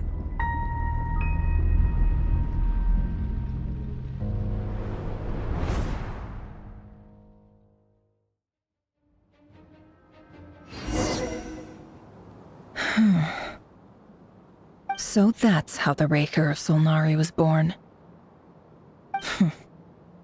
A monster created by circumstance is a monster all the same. Viewing other people's thoughts for too long can get uncomfortable.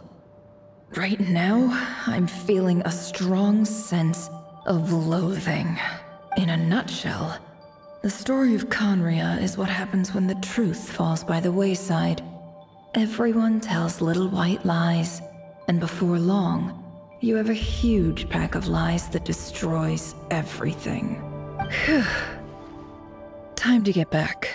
His past is filled with sorrow, but the tale of any fallen civilization is one of endless tragedy.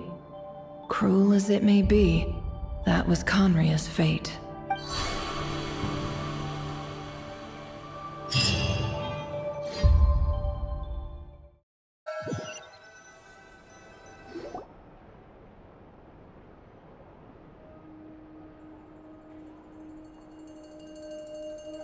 Everyone, I'm back.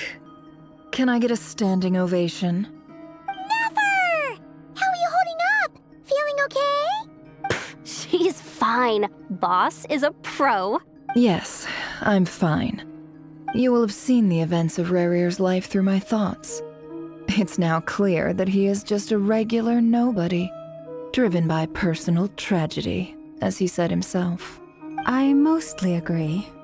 There's only so much we can know about him from his memories alone, but they did give us a clear glimpse into his life in Conria. However, I would not consider Rerir to be a nobody. He was deeply involved in the events of that era. Yet, when the catastrophe of a generation strikes, nobody is safe. Sounds to me like you're speaking in riddles again. Is this you urging me not to abandon the people of Nodcry in their hour of need? That's not what I meant. Although I do hope you choose to remain a part of the plan. Without you, the mission ahead will be all but impossible. Then try to remember that I respond better to the carrot than the stick. And I don't appreciate being bossed around. Now, as for you, Missy, you were excellent. You stuck to the rules of the ceremony and kept your mouth shut the entire time. Bravo. Cool! So, can you fill me in on the deets now? Most of what I saw went right over my head. Patience. You'll hear the whole story, don't you worry. But let's meet up with the others first. It will save me narrating it twice. Yehoda? Yes, boss! Let me get that door for ya. That's more like it. For a moment there, I was worried you'd forgotten about the first clause of your employment contract. Forgive my curiosity, but what does the first clause say? It says I gotta do the annoying stuff that boss is too lazy to do for herself. Like opening the door, pouring the tea, yada yada. Is that right? If something is in the contract, it's because she willingly agreed to it. Rest assured that the Curatorium abides by the very strictest of labor policies. You don't seriously think I'm cruel enough to treat her like my slave. In any case, I've hardly shied away from my share of the work today. Hope I don't catch Flintz and Varka lounging about in their chairs, enjoying a leisurely cup of tea. There's nothing I dislike more than other people enjoying themselves while I'm hard at work.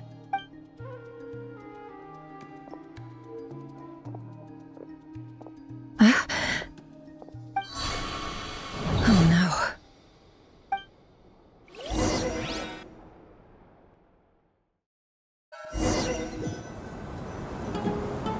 Sorry to disturb you, but we seem to have run into some trouble. Evidently so. Don't worry, I'm not about to leave you to fend for yourselves. I'm not that kind of boss. And it would go against the Curatorium's labor policy. I'm sorry? What did you hear me say? I wasn't talking about labor policy. Wait. How long have I been standing here? Not long. You just appeared by the door a moment ago.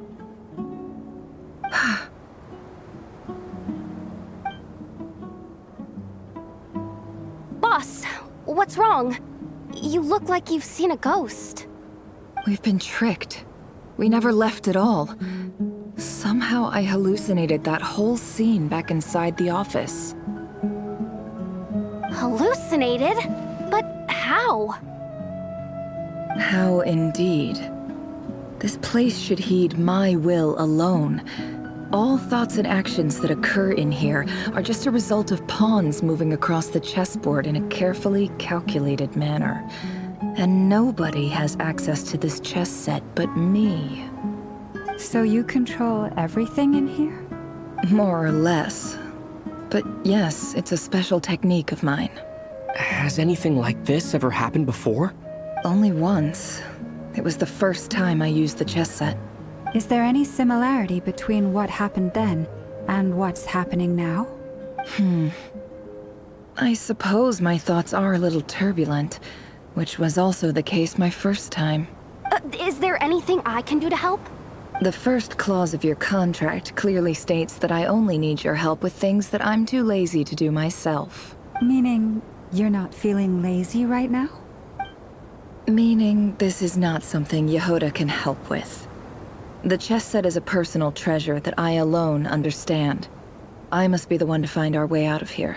Boss, it's fine. Really. Let me do something useful. Oh, listen to you. Whatever would I do without you, Yehoda? What? Really? Yes, really. Where would I ever find another employee as obedient and servile as you? God forbid anything ever happens to you. Oh, okay. Well, anyway, I was thinking of fetching some water. There's gotta be a source around here somewhere. I suggest everyone finds someplace comfortable to take a rest. We gotta conserve our energy. Even though all this chess malarkey doesn't exist in a physical sense, mentally speaking, it's all real. And so is our tiredness and fatigue. You don't want to dismiss mental fatigue. Just because it isn't physical doesn't mean it's any less serious. But anyway, I got your backs, so don't worry about a thing. Don't I have the best employees? Jealous much? If we can find a suitable time, I'd love to borrow Yehoda for a day to help out at the Frost Moon Scions. Would you be amenable to that, Boss Nefer? Oh, Lauma. Have I ever told you just how pretty you are? Beauty runs from the tips of your antlers to the depths of your imagination. Time to rally, everyone. Follow me. As we continue our journey, the same rules will apply. That means stay focused and no talking no matter what we encounter. And don't disturb the chess pieces. You have my word that I will get us all out of here.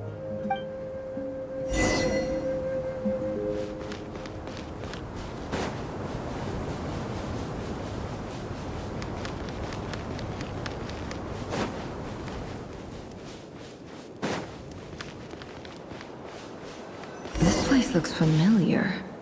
That's not a good sign. There's someone up ahead. Time for a little chat.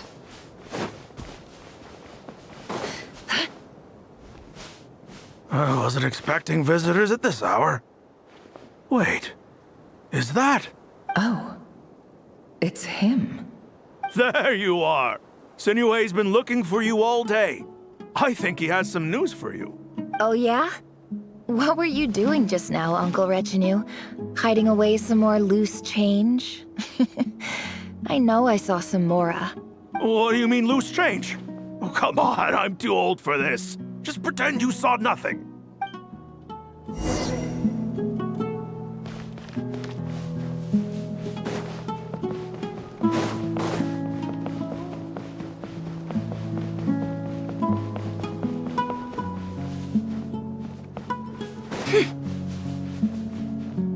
Hey, kid. Mind telling me what Sinuhe's been up to recently? I'm trying to get in his good books and I need a way in. Get in his good books? Why? What do you want with my dad, Uncle Apepi? I've written a new song. I was hoping to showcase it at the next festival, but I'll need his approval. A new song, huh? I'd love to stay and listen, but unfortunately, Uncle Retinue says my dad's looking for me. Well, there's plenty of time and I'm not going anywhere. See that pile of stones? I'll be sitting there warming up my vocal cords. Come find me when you're done. Pile of stones. Got it.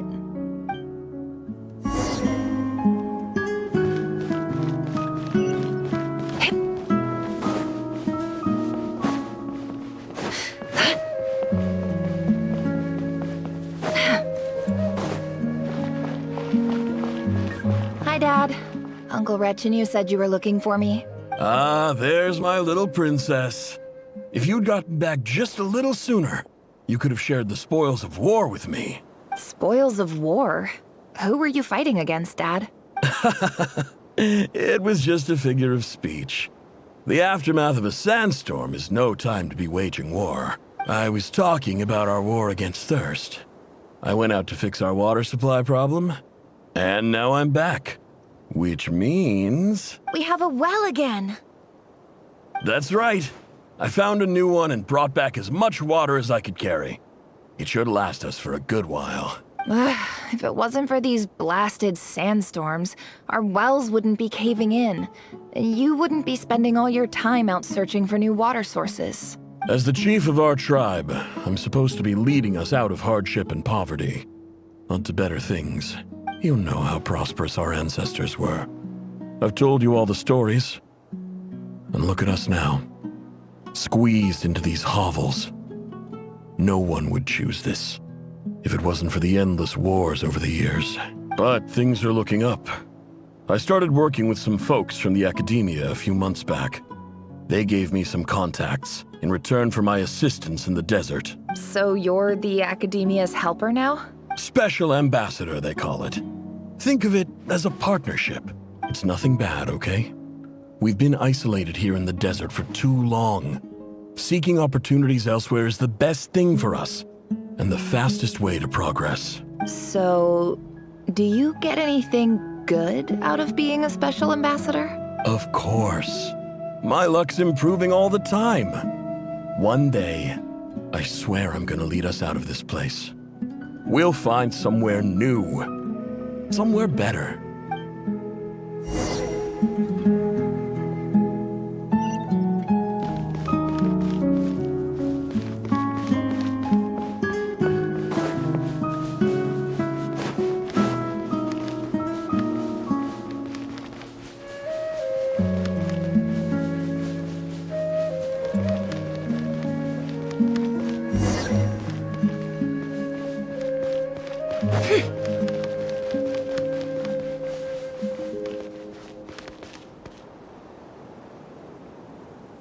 That's our well, and you know it. You stole from us.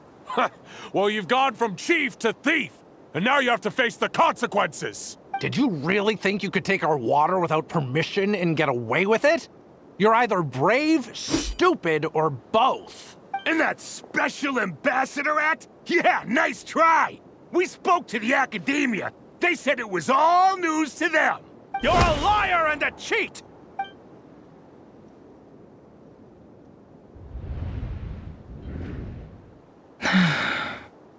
I heard Yehoda gasp, but I don't blame her. Most people are terrified by the sight of blood. Corpses strewn across the ground. The wounds are clearly from scimitars and daggers. The desert dwellers' weapons of choice. There's a handwritten note on the ground. Let's see what it says. Halil, this is Sinuhe, chief of the Shimti tribe. Surely you remember me. I was the one who helped you and your colleagues avoid the quicksand in the desert. This is my second time writing to you. I assume my last letter must have gotten lost in the mail, as I didn't receive a reply. I hope this one makes it to you safely. I'm writing to you because I need some help. That sandstorm the other day completely blocked up our well, forcing me to look for another water source in Iab and Unut territory. It was a matter of survival. Praise the gods. The well of the Iab tribe was intact. It was my last resort. I drew what water I could and left, but not without being spotted. I fear they will retaliate. You told me to write to you if I ever needed help. You said you'd be my ally in the academia. I urgently need you to formally recognize my title of Special Ambassador and send some of your people to assist me for a few days. It's the only way I can convince them that this was the academia's decision and prevent them from retaliating. This is an emergency. Please send help as soon as possible. Looks like this letter never got sent. The writer died a grisly death, and the letter was trampled into the ground. It's badly defaced. Some parts are barely legible. What a ridiculous lie the surviving Shimti tell. Their whole village was butchered over a sip of water.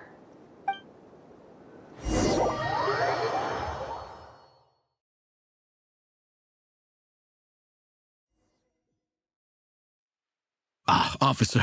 Welcome. Welcome to our humble village. I thought you would at least have the courtesy to provide some respectable libations. This is the finest wine Aru village has to offer. I promise.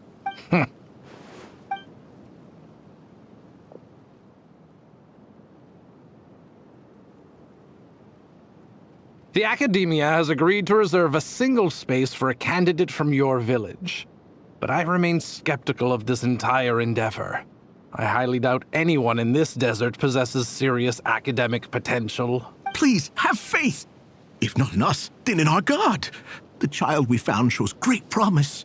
I beg you, take her away from this place. Give her a chance. Don't let her talent go to waste. I don't recognize her. New arrival?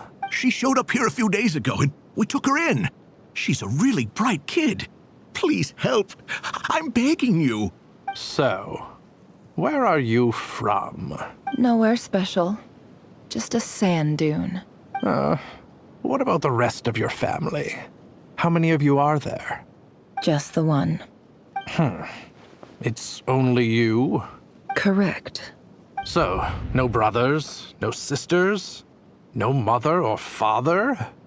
Any who have slept on a bed of sand, I call my brothers and my sisters. Apart from that, I have no family. All right. Get over here. Sign your name on the form.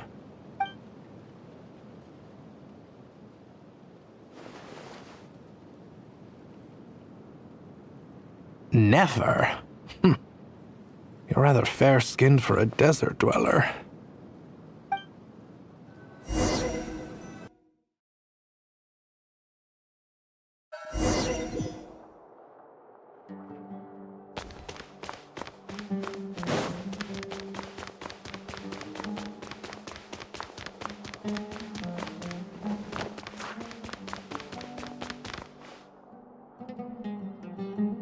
Nefer, this term's assignments have been issued already.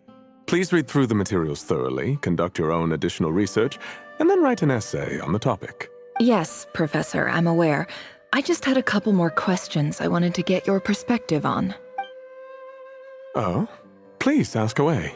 Well, I saw the other students' problem sheets, and I couldn't help but notice that my assignment is much easier than theirs. Do you really think I'm a weak student? A weak student? Goodness, no. Quite the opposite. You have a sharp mind. Almost too sharp. I think what you're saying is, a weak student wouldn't have noticed the discrepancy. And if they did, they certainly wouldn't complain about the lighter workload. You see, sharp as they come. You see things the way they are. And I'm sure you know why they're like that. Because of where I come from. Because I'm different. I'm sorry, Nefer. I don't like it any more than you do. It's just... Anyway, you said you had a couple of questions? What's the other one? I wanted to check. If someone sent me a letter to the academia, where do I go to collect it? Ah, your family wrote to you. Well, as long as they put your name on the envelope, someone should hand it right to you. Not exactly. It's not even a recent letter. I was just curious where the mail would end up if no one collects it. The House of Dana, I expect. I know there's a box for unclaimed mail somewhere in there, probably sitting on a shelf. Whatever you're looking for, that'd be the place to start. Okay, got it. Thank you, Professor. Oh, don't mention it. Honestly, I feel like I failed you. I'm supposed to be your teacher, but I haven't taught you anything. Hey, don't say that. You're a great teacher, and you do your best for all your students.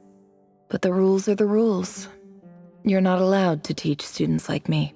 It's not just the academia either. The whole world bends over backwards for the successful, and leaves the losers to suffer and die. Oh, my dear child. Don't tell me you've given up on life already. I haven't. I just think that if you want to make it in this world, you have to find a way to become successful.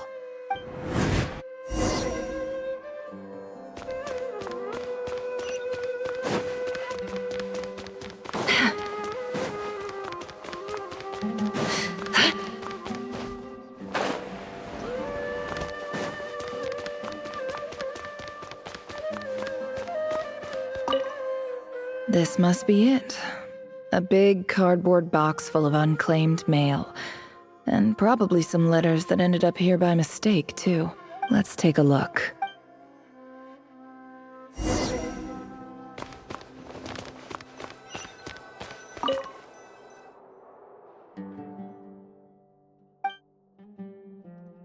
A dilapidation survey from Port Ormos. Looks like it's from a Core of 30 representative. What a strange thought. A bunch of mercs losing sleep over rundown buildings. This one was never even opened. I guess the recipient didn't care what the core of 30 had to say about anything. Who was it addressed to?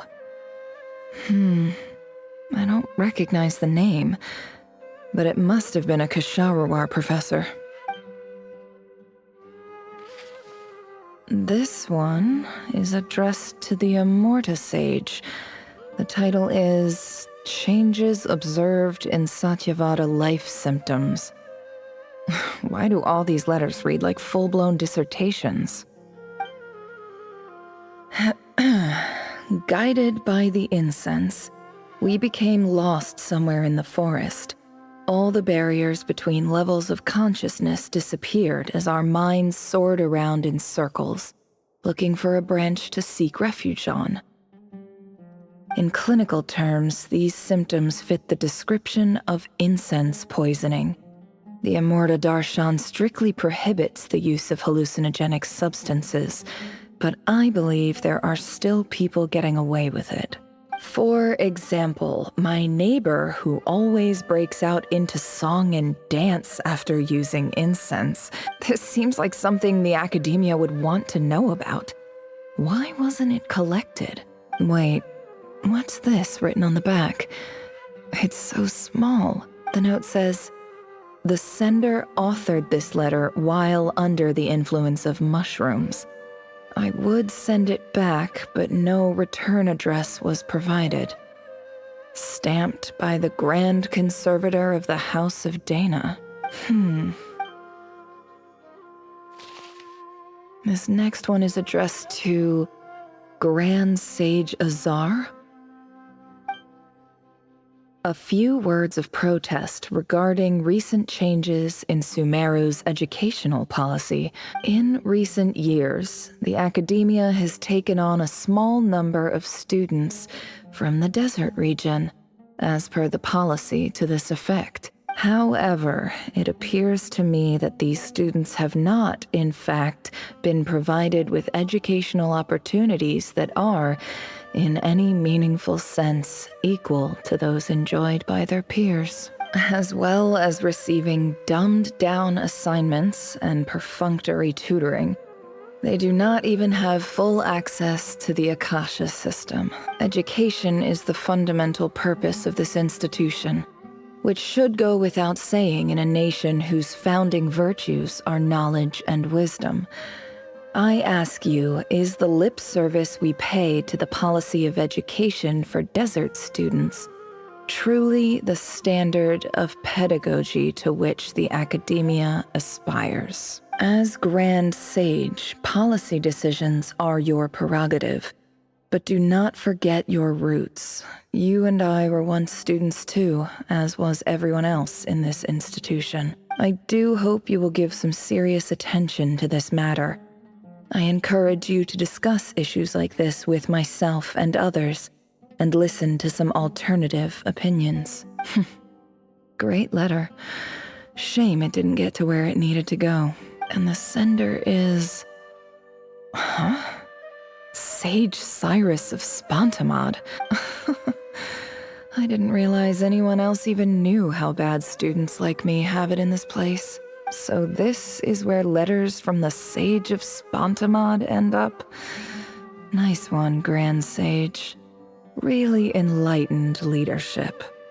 Whatever. This isn't what I came here for. Moving on. I'm not exactly holding out hope that a letter sent from the desert would even make it here. But if it did, where else would it end up if not in this box? I can't believe how much discarded mail there is. Must have been years since someone last went through it all. And this is just one box. The whole House of Dana is boxes on shelves. I don't believe for 1 second that any human being has sat down and read through all the documents in this place. Who has that much free time on their hands? Wait, could this be it?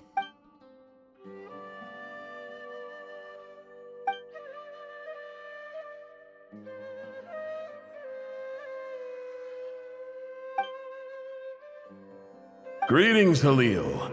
My name is Sinuhe, chief of the Shimti tribe. I was the one who came to you and your colleague's aid when you ran into trouble in the Great Red Sand. I don't know how well you remember it now, but I brought you to safety and gave you some water and other supplies. You seemed very pleased and told me your name. In my tribe, learning a person's true name is serious business, and I therefore see you all as friends. You were kind enough to leave your contact details so we could stay in touch. The Shimti tribe lives a harsh, nomadic existence in the desert.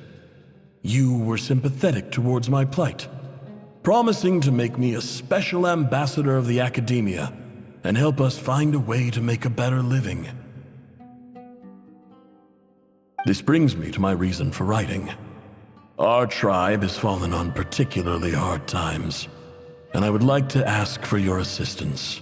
There was a terrible sandstorm a few days ago, which blocked up the well in our land. To ensure my people's survival, I had no choice but to venture into Iyab and Unut territory in search of an alternate water source. The Iyab and Unut are descended from the Thamudians, while we trace our ancestry to Tulatala. We worship the Lord of Flowers and have had relatively good relations with our fellow tribes up until now. I found a well belonging to the Iyab tribe.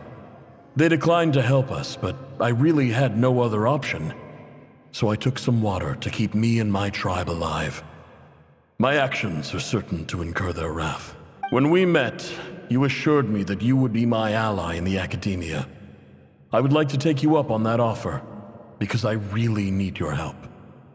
I wonder if you could send an academia representative to meet with me. That aside, the last time you were here, you mentioned that the academia had started accepting students from the desert, and I told you a little about my daughter, Nefer. We have next to no resources here in the desert, and my power and influence are limited. Would you consider enrolling my daughter at the academia? She is a smart girl. I know she won't disappoint you. From the outset, the academia never took you seriously. Those things they promised were just empty words. I doubt they even remember the name Sinuhe. And you were so emphatic that your luck had finally changed for the better. You swore you'd lead us to a better place one day. You spoke with such conviction, like you were the most powerful chief in the whole desert. You liar. You lied about everything. You promised the world and delivered on none of it. And who fell for it? Just me, by the looks of it. Despite your best efforts. Which makes you a pathetic liar. You weren't even any good at it. I think I'll take over from here. Let me show you how it's done.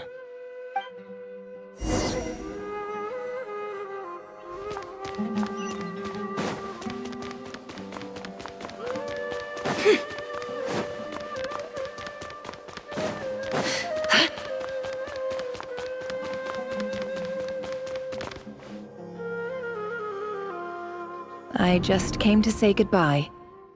Thanks for everything you've done for me in my time here. Nefer? You packed your bags. Where are you going? I'm quitting. Something's come up in my hometown. Gonna head back and deal with it. Huh?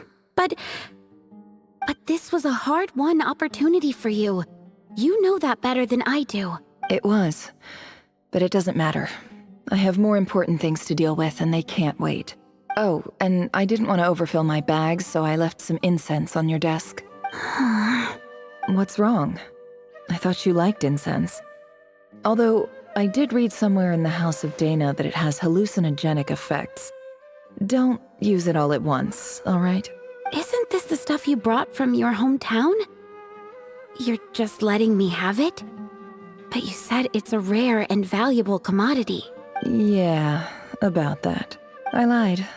It's not rare at all. There's this bunch of ruins near my hometown that are practically overgrown with this plant. It's not worth much. Keep it, it's fine. But Nefer... All right, that's all from me. You take care.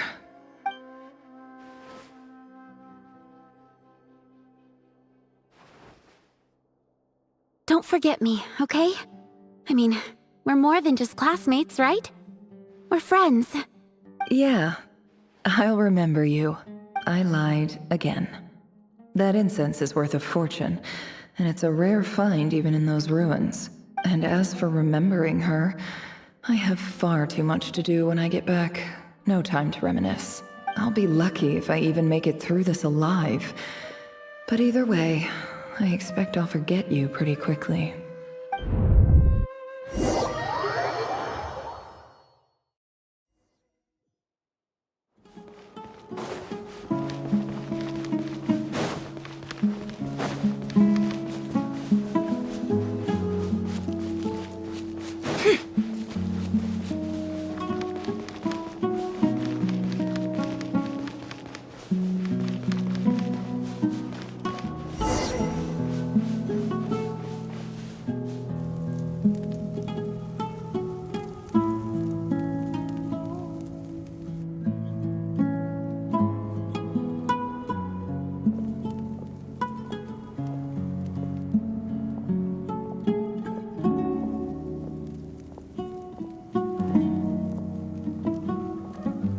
It's a pleasure to meet you, Mr. Arif. So, what does the Academia want? Since they've sent their special ambassador, I assume there's a big business deal to be made. If not, I'd be very disappointed. Please, sir, lower your blade. You're lucky I'm the one they sent. Not all special ambassadors share my admiration for the Eab people. The ever-shifting balance of power in the desert reduced the once great civilizations of this region to rubble and sand. But the story of the Eab has a very different trajectory. Others grew weak, but you grew strong, beginning in obscurity and moving to prosperity. You're the only ones who defied the trend. Huh. So, you do know who you're dealing with? This well is the perfect symbol of your strength, is it not? It used to belong to the Unut, but it looks like you have control over it now. You're not wrong. But I'm sure you didn't come all this way just to flatter us. Of course not. I came to bring you some very good news. Some information that recently came to light, which might just be your ticket to freedom. Records uncovered by the Vahumana Darshan show that a certain well currently under Eab control is built on top of some ancient ruins. These ruins are of great archaeological interest to the Academia. I checked the map carefully on my way over here, and I'm confident that this is the well in question. The Academia is offering 50 million mora in return for excavation rights. 50 million? No, wait. If these ruins are as important as you say, 50 million's a little low, don't you think? Don't get greedy, Eab. We know far more than you think. We know that you seized this well by force. Wasn't that the first step in your rise to power? To drive away the Unut and steal their water supply? So what if it was?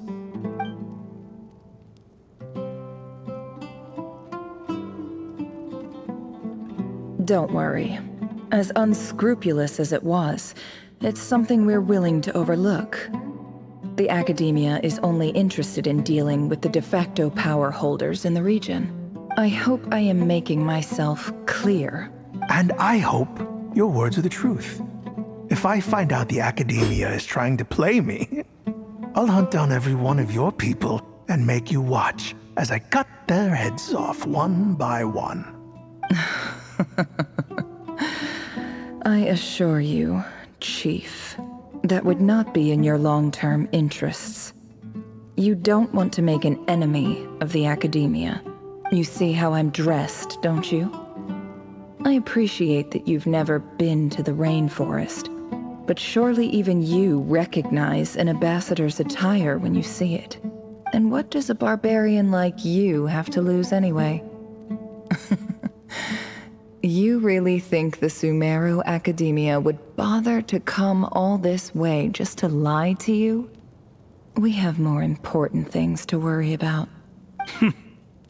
All right, I take your point. The Academia is the highest authority in the land. I'm sure you're trustworthy people. In that case, we have a deal. We will sell you the excavation rights. I'd like to thank you, Ambassador. This is good news indeed. Excellent news. In fact, it calls for a celebration. Would you do us the honor of staying a while and enjoying some Eab hospitality? Gladly. I am partial to wine myself, and I trust you are as well. So let's indulge in a few drinks together, in celebration of this momentous occasion.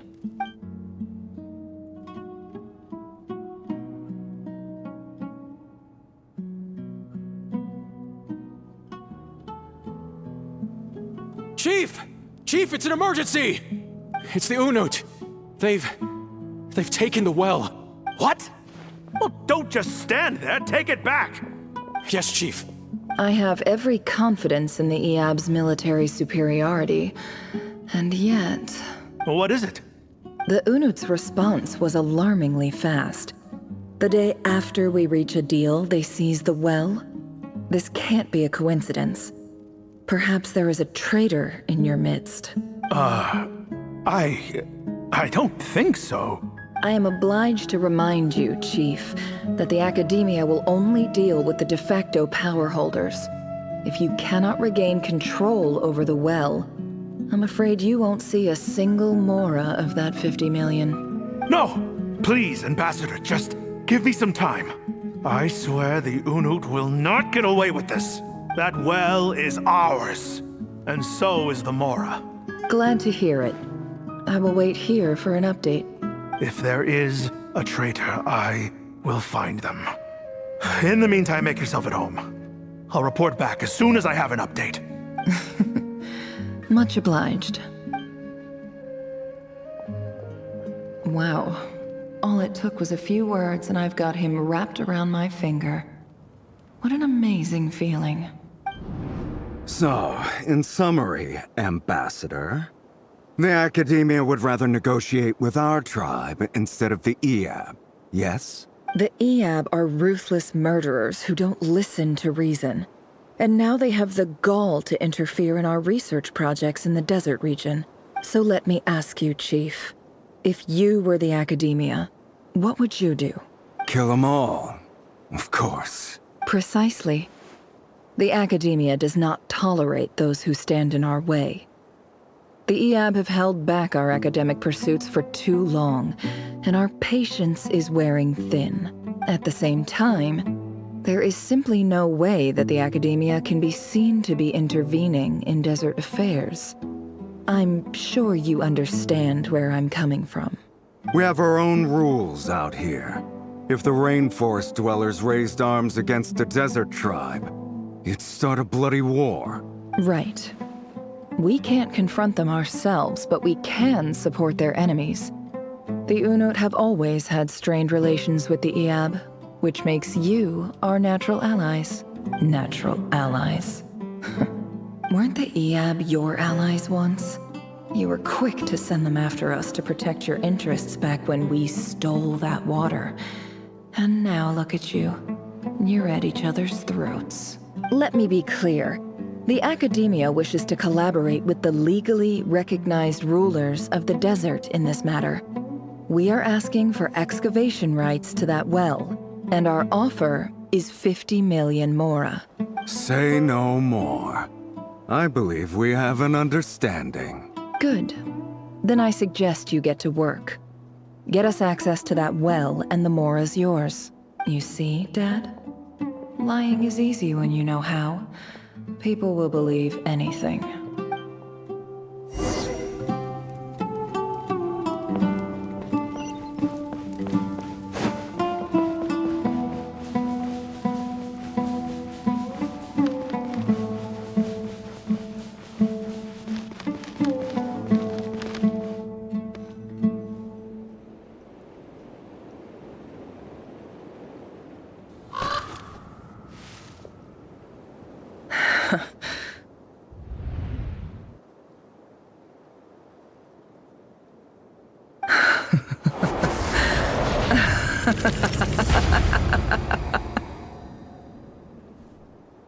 Look at yourselves.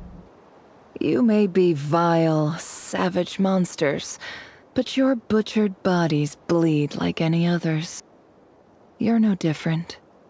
You're nothing special at all. The monsters who destroyed my home, they're just ordinary, petty human beings. What a joke. I think we're even now. Maybe I've even done the desert a favor. It's a better place without all these people around. Oh, Sinuhe, my gullible fool of a father. Perhaps if you'd been as ruthless as I was today, our tribespeople would still be alive. In this dog-eat-dog world, a chief needs to be tough to survive. But you couldn't do what had to be done. So I did it for you. Nefer, it's okay. All of this is in the past now. I believe I remember you promising to remain silent. Yeah, but even so...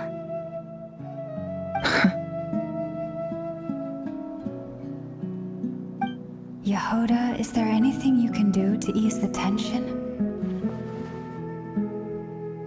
Alright, time for a sharp turn onto a completely different topic. So, anyway, that's enough of that. When are we getting out of this place? Feels like we've been walking forever. I'm getting pretty tired. Oh, Alma, you tired? Yes, if we can find somewhere to sit down, I could certainly do with a rest. It's not far now. There should be a temple just up ahead. Yes. Really? A temple? That's where this story ends? I guess that's how things go in the desert. Desert dwellers can never escape their destiny. Or so everyone says. I never wanted to believe it, but looking back now, I'm as desert as they come. You mentioned a temple. What's waiting for us there? My biggest trade secret of all. Ah. Then I'm guessing it's where you got your power from. The power to peer into other people's minds. I didn't know you were clued up on any other religions. I'm no expert in the history of Sumeru, but since you come from the desert, I would imagine it has something to do with King Deshret. Sounds impressive. Ah, I know who you mean. General Mahamatra Sino. The spirit of Hermanubis dwells within him. That's Boss Neff for ya. She knows everything. Sino's hardly a figure of obscurity, but I know about Sethos too. What about him? Is he a big deal or something? Well, he's not a small deal, let's put it that way. Please, this is the bare-bone basics. Save the flattery. Thanks for your patience, everyone. I'm sure it's been a lot to take in. With any luck, that's our exit just up ahead.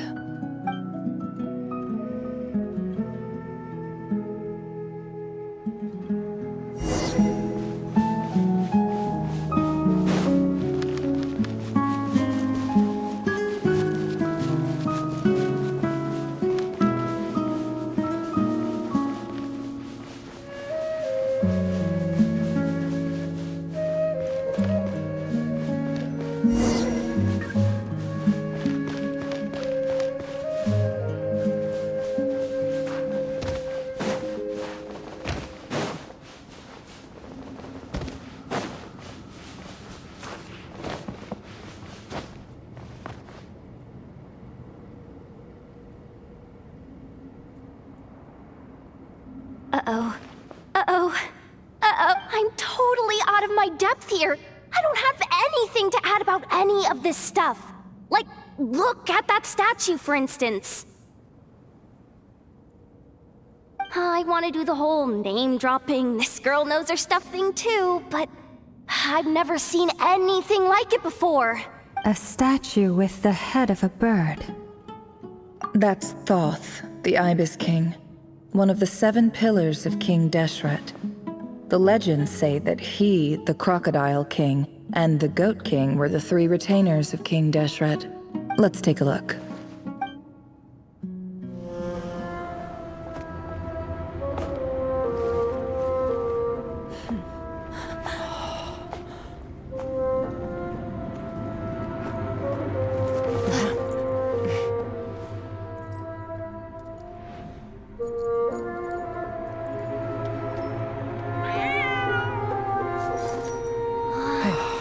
It's just Ashru.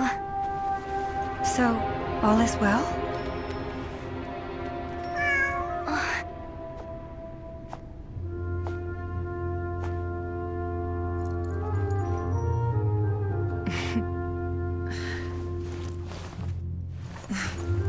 Typically speaking, at this point, the world disintegrates. Then we find ourselves back in the outside world. Besides, these are my memories. There's nothing to fear. You're sure? Of course. It's almost over.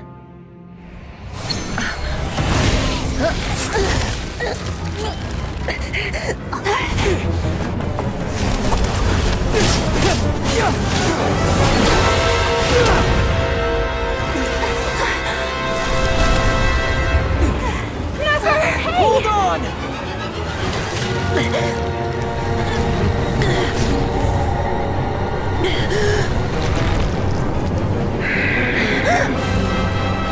Knowing too much is always a death sentence. Speak for yourself.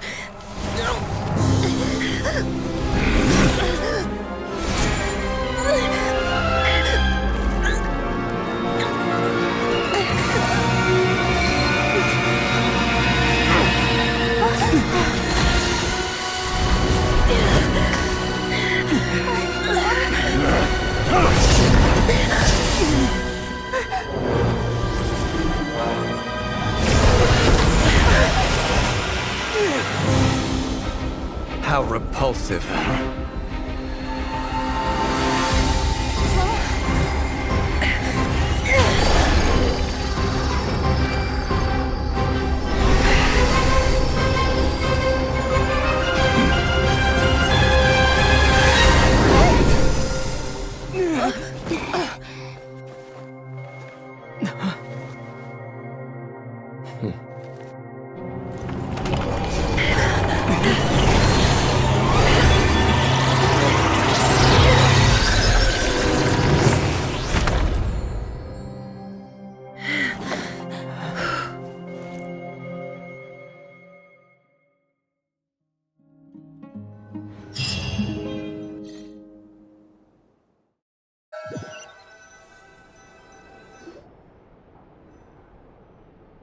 Timed that pretty well, didn't I? It's okay. I'm just glad no one was hurt. Paimon noticed you doing something too, Dainsleif. Were you helping get them out? Of course. When I asked Nefer to conduct this investigation, I was not naive to the dangers involved. I had a duty to ensure your safety. Good to know your sense of justice is still intact after all these years. I take that to mean that you saw the truth. That comes as a great relief. I certainly did. And thanks to your help, I also managed to trap Rerir inside the chess set. Whoa, really? How'd you manage that? Well, to be honest, I sensed that something was wrong long before we made it to the temple. By using this fragment to probe into Rerir's past, well, the monster formerly known as Rerir, it seems I alerted him. I was tracking him, then he caught on and started tracking me too. Can't say I'm surprised. But how did he track you through your thoughts alone? That shouldn't be possible. Rerir was a secret agent who reported directly to the Vinster King.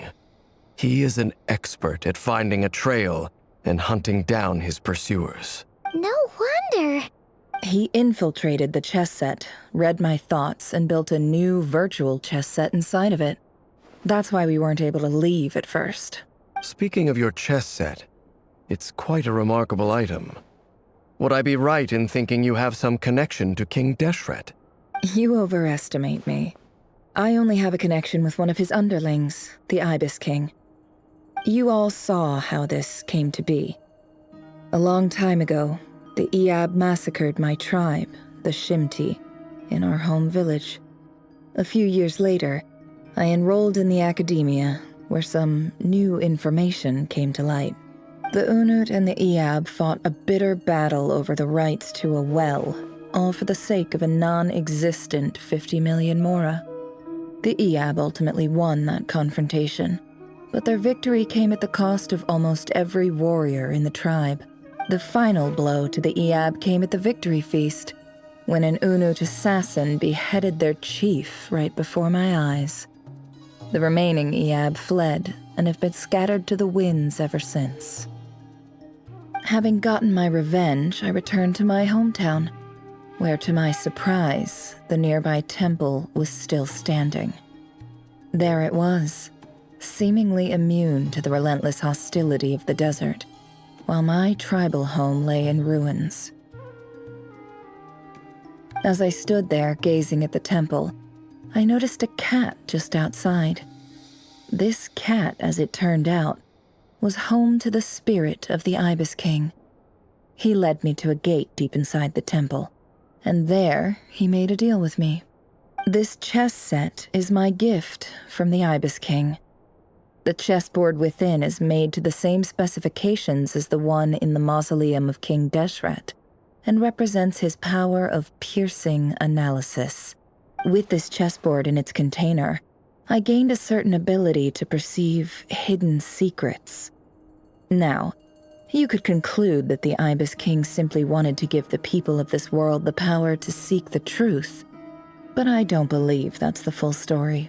Every god plays favorites.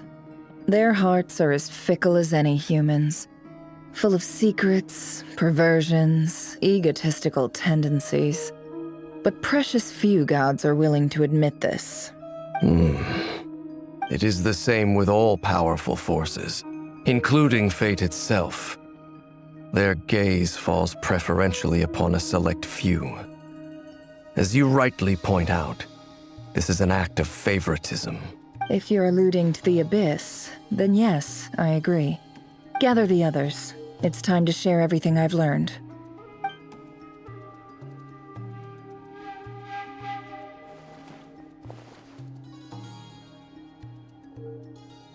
Thank you all for being here. As promised, I did some further investigating into the Reicher of Solnari's background. I am pleased to report that the investigation has been most fruitful indeed. The Reicher of Solnari, real name Rerir, was once a Conrian subject who served the Vinster King. I will now share the important details of his story. Please save any questions or comments for the end.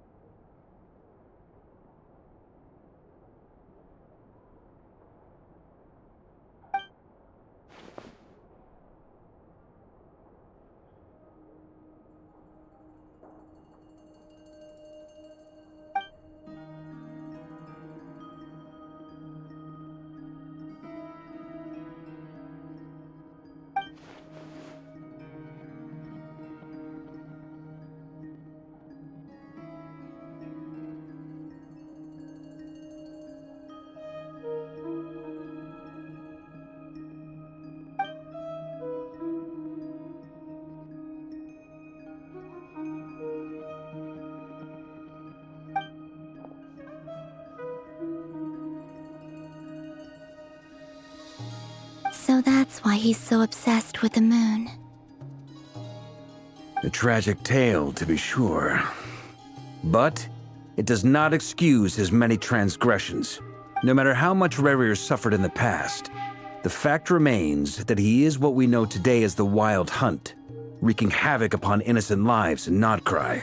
He becomes more dangerous with each passing day. If left unchecked, it is simply a matter of time before all of Tevat suffers the consequences. This is a threat that the Knights of Favonius cannot ignore. A question for Miss Columbina. Forgive me if this is presumptuous, but have you ever seen the spatial gateway that appeared in Rerear's memory? Never. But I have heard stories of something called the Moon Gate, and this seems to fit the description. Miss Lauma, any thoughts on this? In the lore of the Frost Moon Scions, the moon is believed to hold many secrets. Some sources speak of ancient knowledge, others of a gateway to the unknown. The term Moon Gate is one I have heard before. But as is the case with all of our legends, there are no records of any first-hand witnesses. We cannot know whether it truly exists. Then back to Miss Columbina. As a moon goddess yourself, do you have some idea of where the Moon Gate leads to? Not at this stage, sorry.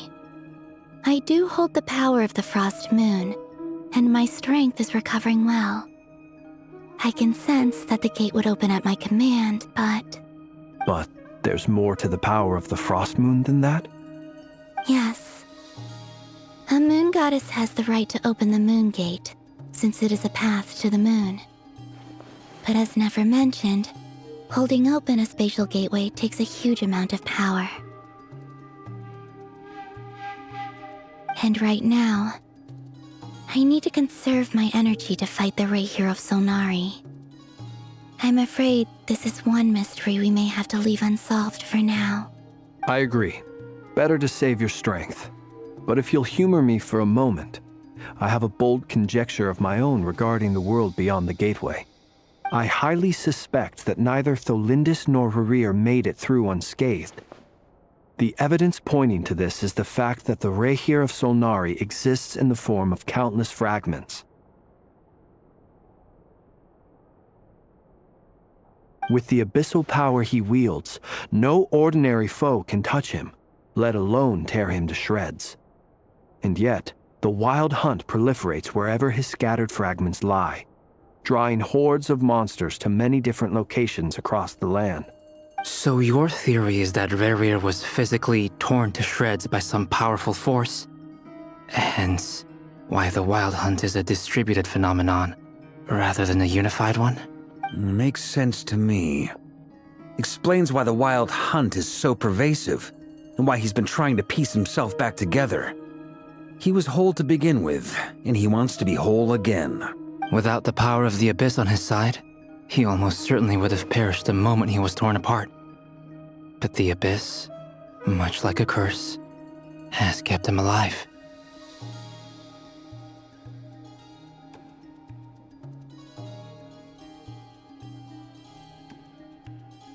I could not agree more.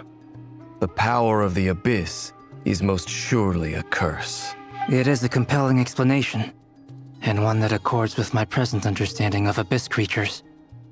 Whether the life form in question is primitive or advanced, if a curse has extended its lifespan unnaturally, it will continue to survive in spite of everything.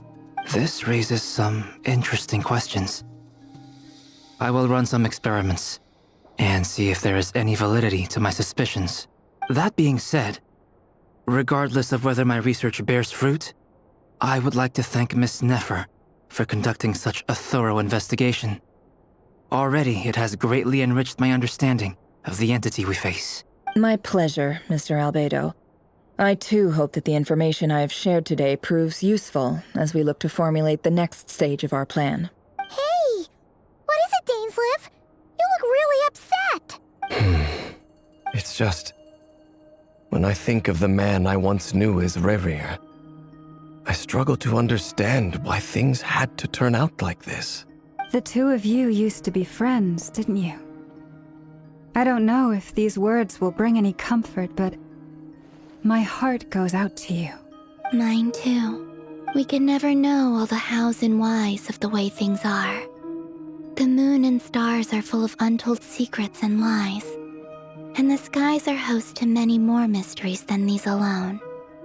Yet, none of that can begin to compare with the complexity of human life. Those are the first comforting words I've heard in a long time. Thank you, both.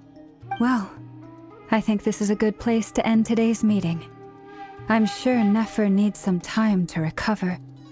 She's been through an awful lot today. That's very thoughtful of you, Lama. Of course.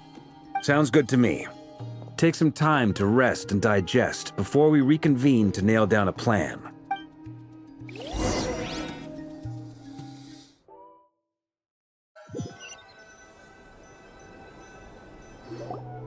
Hey, is this a bad time? Hope I didn't kill the conversation.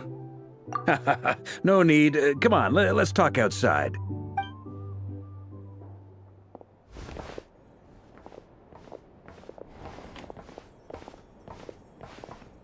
Anyway, Nefer went back to the curatorium to get some rest. But before she left, she shared some things with me that I thought you should be aware of. Firstly, although she managed to trap the Raker of Solnari inside her chess set, there's no guarantee that the power of the Ibis King is any match for one of the 5 sinners. Their powers are beyond our comprehension. It's only a matter of time before he finds a way to break out. We have to come up with a plan and take care of him before that happens. Honestly, my mom figured that might be the case. So, how long have we got? Well, I asked her that same question. She talked for a long time, but for the most part, it seemed like she was trying to convince me how precious her chess set is. What a long and storied history it has. It felt like some kind of sales pitch, you know? The kind where you end up handing over Mora against your will? Anyway, after all that, she finally answered the question. 2 days, at most. 2 days? Holy moly! Can we even recruit enough help in that time? That remains to be seen. Which brings me to the second issue. Dainsleif is obviously conflicted about this whole thing. But given how little time we have, there's no way we can pull this off without his help. You have some history with him, right? Do you think maybe you could talk to him for us? Great. I appreciate it. All right, on to item 3. So, Albedo, Durin, and I put our heads together and came up with a plan. Can't promise it's gonna work yet, but at least it's a start. We figured we'd bounce the idea off you first. We'll explore it further once everyone's recovered. Oh, Paimon's dying to hear this. All right, so here's what we're thinking.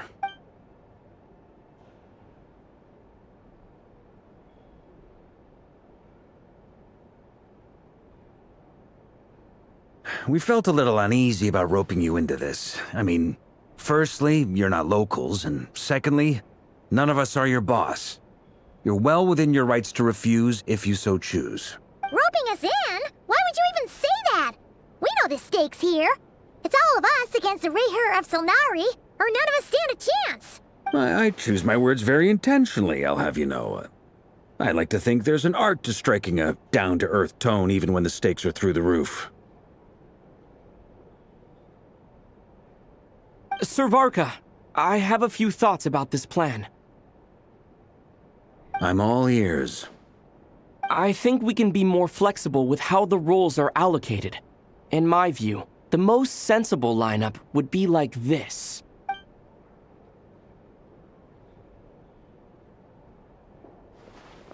I see your point, yeah. But if that's how we're going to approach this, you'd better make sure you're ready. To be clear, I don't doubt your abilities. Far from it. I just want to make sure. Are you really willing to take all this on? I want to do everything within my power. The Reher of Solnari is a truly fearsome opponent, and if I do my part, it'll greatly reduce the risk for everyone else involved. Well, that tracks with what I've heard. Jean's mentioned in her letters that you're so diligent it's almost abnormal. As in, most people weigh up the risks and rewards in situations like this. But you seem to just march towards danger without a moment's hesitation. Of course, everyone appreciates a fearless pioneer. But all that aside, I'm the Grand Master of the Knights of Favonius, and you're our honorary knight. I want to make sure your courage doesn't come at the expense of your safety. Thank you, Sir Varka. I should be the one thanking you. It means a lot to have you on board. I'll give some serious thought to your suggestions.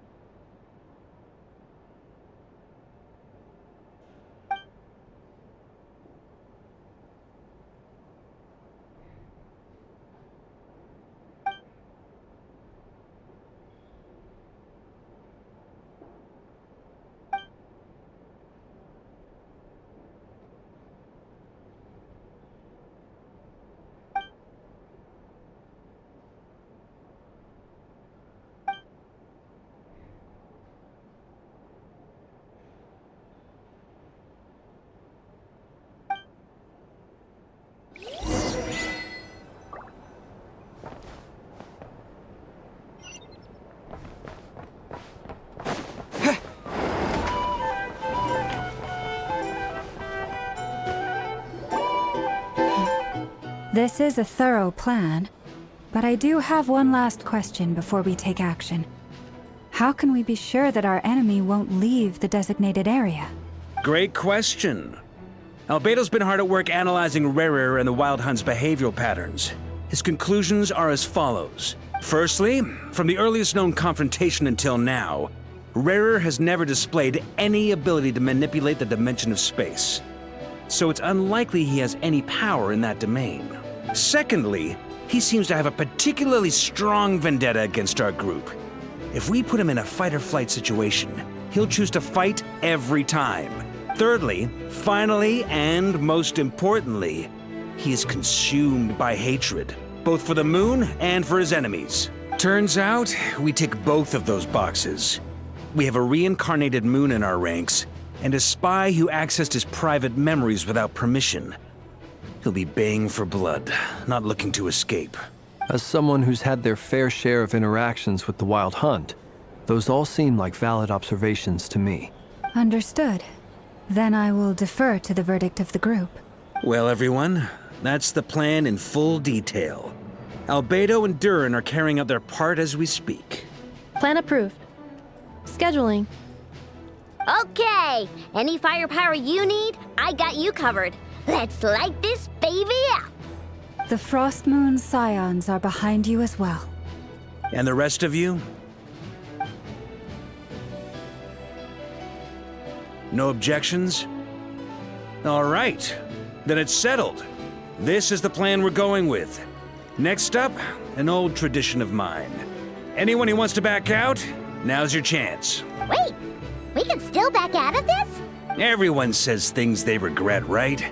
I don't want anyone feeling trapped because their mouth said yes before their brain had time to think things through. A very people-first approach.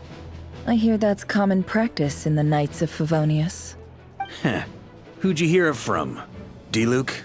Shh. We don't use people's real names at work. This contact will be known only as Owl, please and thank you. This plan can only work if everyone does their part. Flint's and I will absolutely support it. We shall indeed. You'll be glad you accepted our help. Also, you are the last person I expected to see here, Miss Dory. It's not often I get called Dory in a work context. My peers usually call me Lord Sangamabe. So, the longer your name, the higher your net worth. Is that the idea here? In that case, Mr. Flint's here must be worth a fortune. That's right, I know your full name. It's... The walls are thin here. I'd appreciate you keeping that a secret. Okay, fine. I'm actually only here as a favor for someone else. Do you have any idea how much it would cost to hire me otherwise? Oh, does this mean someone out there actually has the power to boss Dory around? It most certainly does not. We have a long-standing and mutually beneficial business partnership. She's actually the mom of a friend of yours. Said mom supplied me with a great little trinket, but now that lady's ruined everything. If I don't start building a little goodwill now, my whole business in Notcry is gonna go down the drain! Okay. So what exactly is so special about this pendant? It's a lucky charm that a great mage made for me. We have a business relationship, and she was worried that something bad might happen to me. So, she wanted me to have something that can store power to protect myself with. I finally got it all fully charged up with Kuvaki, and then never went and used it all up at once! Never lost so big in my life! You're right. It was all my fault. I didn't mean to drain all the Kuvaki in the pendant, but I'll make it up to you. You will? Well, in that case, how about you give me your chess set, and we call it even? I knew you'd say that. Well, it's yours if you want it. In fact, take it now, and I'll even throw in a free Raker of Solnari. Deal? You're putting me in a difficult position here. It's a very useful thing to have around, but I have a funny feeling it won't be around much longer. I guess we'll see in a couple of days. Looks like bankruptcy for me. Hey, don't be so pessimistic. See this through and you never know. You might find a new business opportunity on the other side.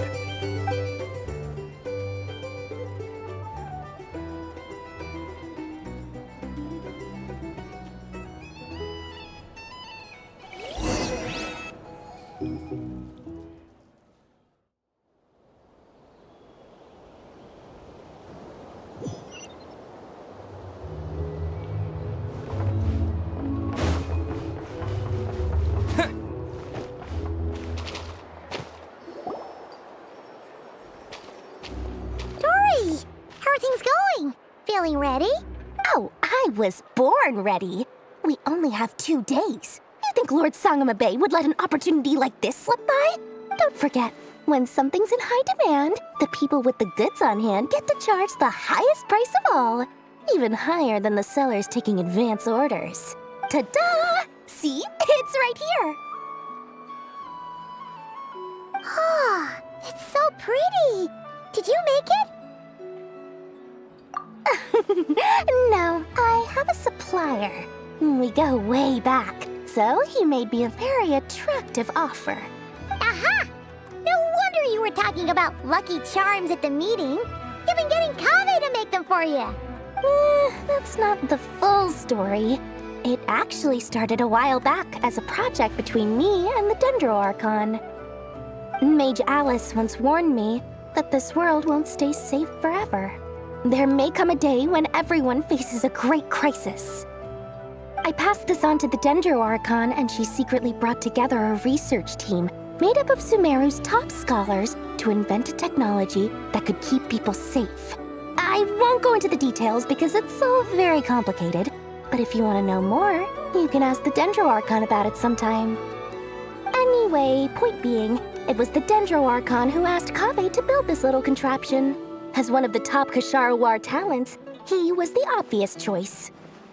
Took him long enough. He stressed over it for ages. Must have gone through at least a dozen designs before producing a final product. But that's Kave for you. Marak delivered it to me a couple of days ago, along with a letter from Kave. Could I ask why I'm sending this technology to you? What's your proposed use case? Has it been approved by the relevant authorities? So nosy. My fault for sending him the research permit to begin with. Surely Nahida must have told him you were involved in this project. He was probably just nervous because you're always so secretive about your business. Could be. Anyway, I just replied, let's hope there never has to be a use case, because it would involve grave danger. Fair enough. But it sounds like he was just being cautious. He probably felt responsible as the one who made it. Or maybe he was asking as a favor for his housemate. He's done that before. Not sure why, though. His housemate doesn't seem to really care that much about this kind of stuff. Either way, all's well that ends well. I'm just glad to finally have my hands on the product. I wouldn't want to be without it, given the potential dangers that lie ahead. Huh? What does that look mean? Paimon's just super surprised. This must be the first time we've ever seen you actually get serious about something.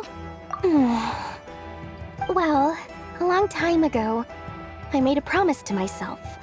I promised that I was gonna live every day of my life with a big beaming smile.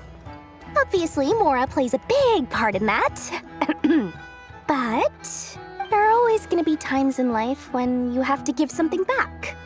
That could mean paying back a debt, returning a favor, or showing some kindness. Alice has been a huge help to me over the years. She was the first investor I ever had.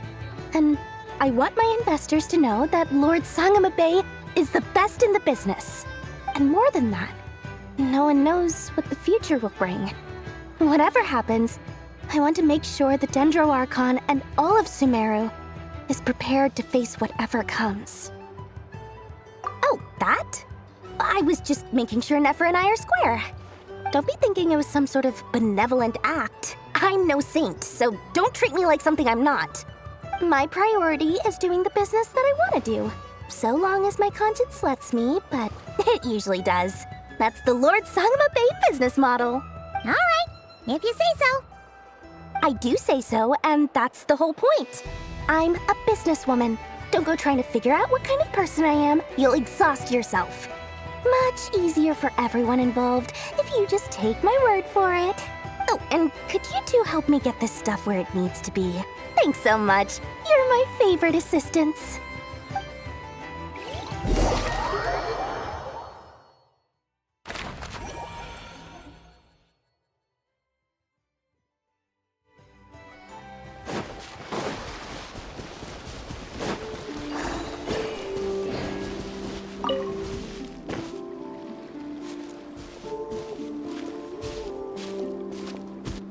Traveler, Paimon, it's good to see you. Everything going smoothly over here? Sort of. As you're probably aware, Varka, Durin, and I captured some abyssal creatures from the Wild Hunt. Per the plan, we dissected and analyzed some samples of these creatures. The process went very smoothly.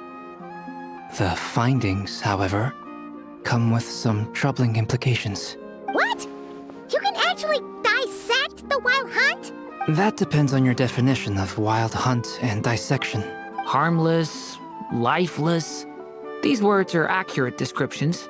The Wild Hunt is an interesting phenomenon. In and of itself, it doesn't seem to possess anything akin to a human personality. But taken as a collective, the medium through which the Wild Hunt is summoned does appear to have a soul. Master griped a lot about the wise Horoptotyr, and seemed somewhat fascinated with the Faustsert Elegy. But she barely mentioned Rerir at all. I don't think that was because of his lower social standing, though. Anyway, it's a pity. I should like to hear her thoughts on the nature of the lifeform he has become today. It's a strange mix. The furious energy of an abyssal being channeled through a fractured physical existence. A consequence of being torn apart by an unknown power.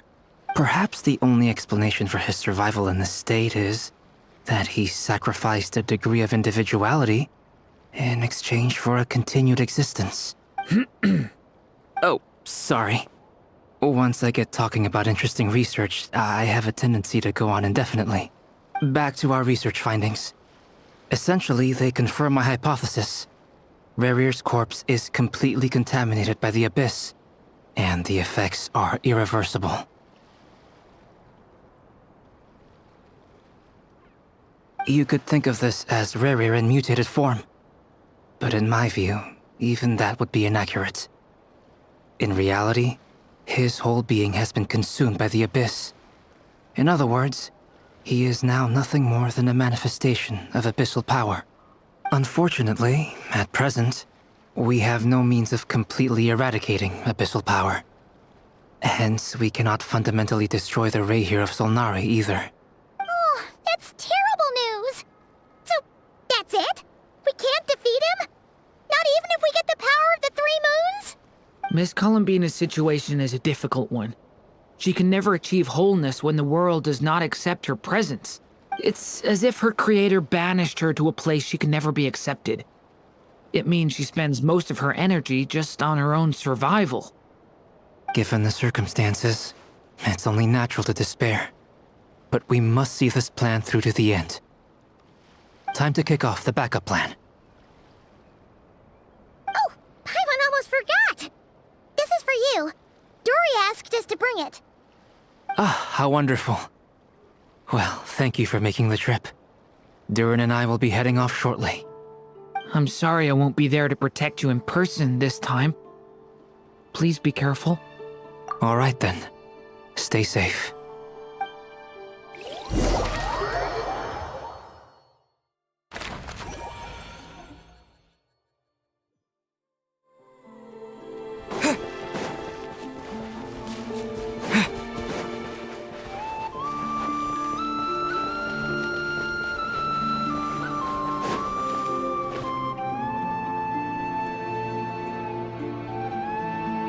Miss Lauma, is everyone here? Yes. The fate of my flock is in your hands, Grandmaster Varka. Please keep them safe. My lady, what are you saying? Within the next 24 hours, We will face the biggest crisis the world has ever seen. This is not a burden that we deserve to bear. But I believe that we reap what we sow in this life. So I intend to act. I must do what I think is right. For me, that means fighting for the future of Nodcry.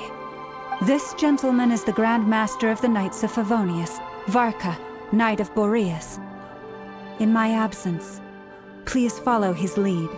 Hey, everyone. Guess I should introduce myself. Well, to start with, I know my way around a battlefield. Biggest strengths are honesty and hard-workingness.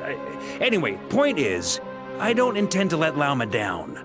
I'm gonna do everything in my power to keep every last one of you safe and sound.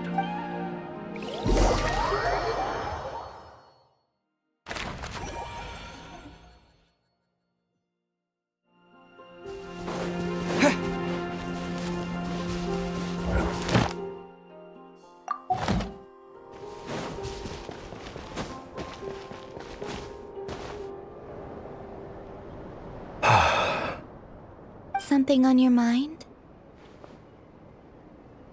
Miss Columbina, was it? I believe that's how the others addressed you. That's right. Names are funny things. Have you always been called Dainsleif? Yes. I take it your own name has a more complicated history. I have a different relationship with names than other people. To be honest, I'm not even sure that Columbina is my name. At least, not in the same way that Dainsleif is yours. But it's what everyone calls me, and I go along with it. A lot of my life has been that way. I get so used to things that I forget to question why they are so. I never used to think much about where names come from, or what they mean to people. Maybe something's wrong with me. You're different from other people. I sensed it the first time we met. You're more perceptive than most. I'm sure your long life and rich range of experience explains that. Do you ever find yourself missing Conria, Mr. Dainsleif? Difficult to answer. I have dreamed of the past many, many times. Sometimes I'm fighting tooth and nail. Other times I'm lying on the ground, defeated. I don't recall any happy moments from that time. It has been too long. Is that because hatred survives longer than love and affection? That would not be for me to say. I make no excuses for the grudges I bear. But whatever the reason, I remember little that was beautiful or sentimental. Thank you for your help with the Rerir situation. Without your efforts, I never could have learned the hidden truth of his story. You're welcome. I know he's your friend.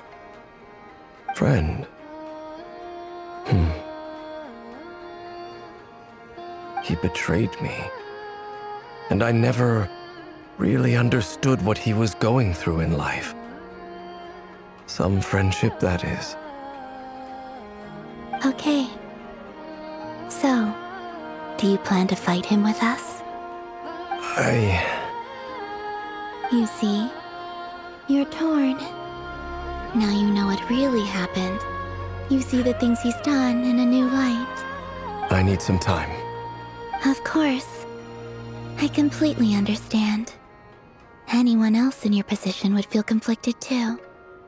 Actually, I went through something similar myself recently.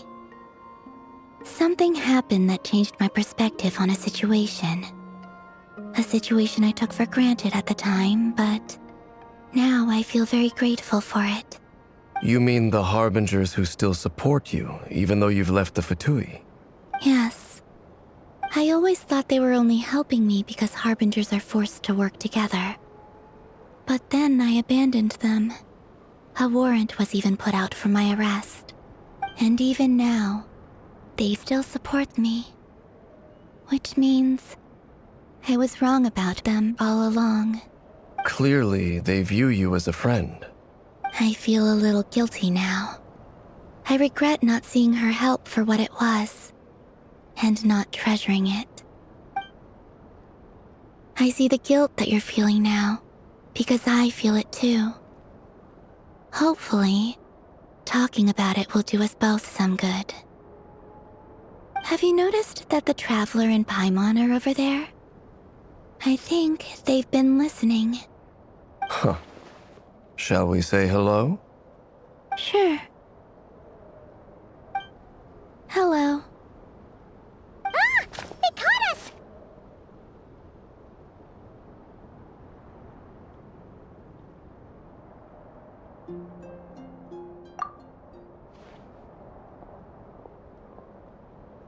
I apologize for making you worry.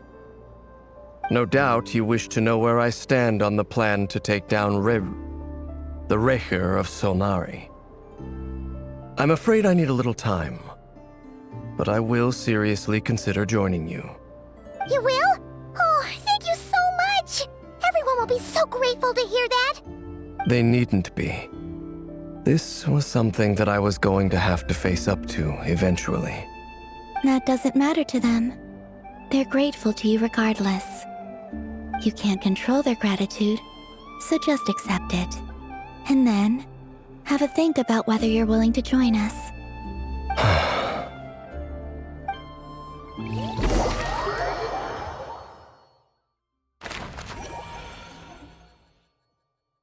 It's nearly showtime! Let's go rendezvous with the others. You know the place.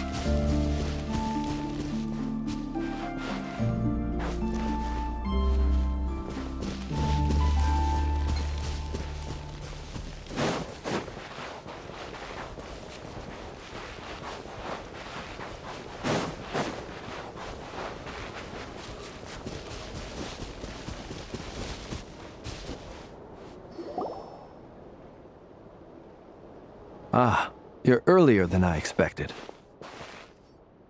Hey, Flint's! Been waiting here long? Not too long. I came a little early so I'd have some time to think. Are you nervous about the battle? Quite the opposite. I'm reminiscing on my past battles.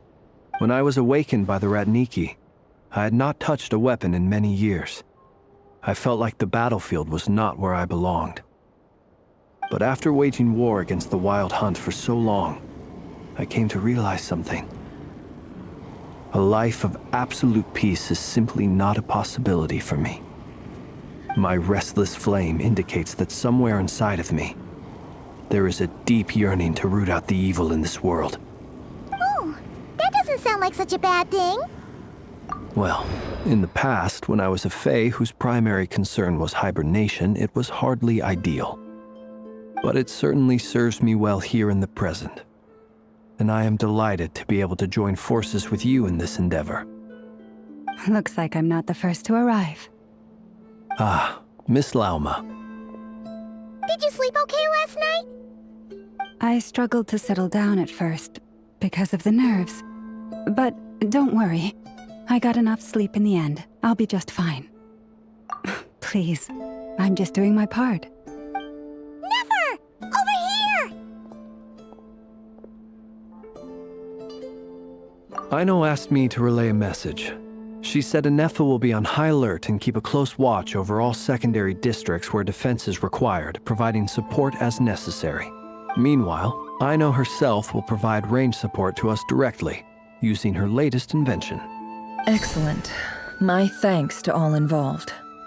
The chest set's looking a little unstable.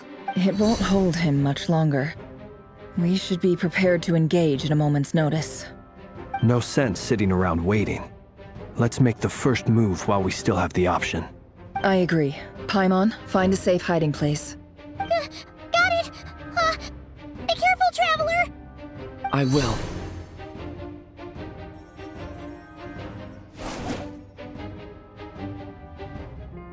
Everyone, take your positions as soon as the battle starts. Every ounce of strength we have in our bones, let us bring to this fight. Ready? Let's go. I've seen all your futile ploys before. You have become the authors of your own demise. I wouldn't be so sure about that.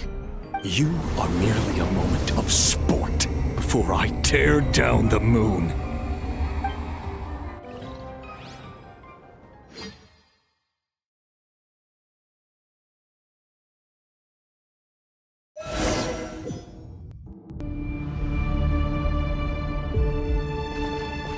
Stay on your toe.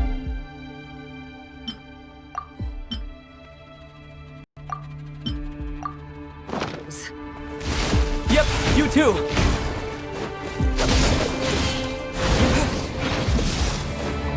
Let me help you guys.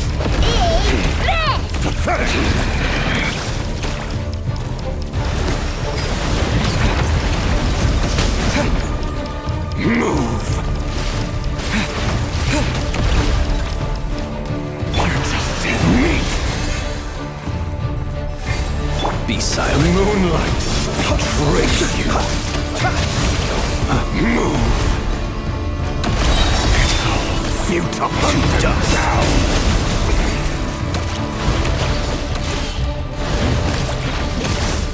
You poor last... No more lies.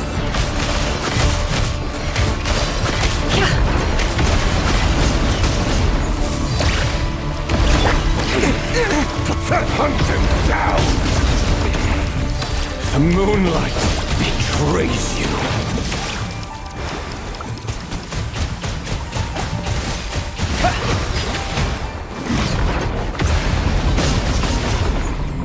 Move! The moonlight betrays. Hunt him down! Can't hide the truth. Move! Futile! The mystery unravels.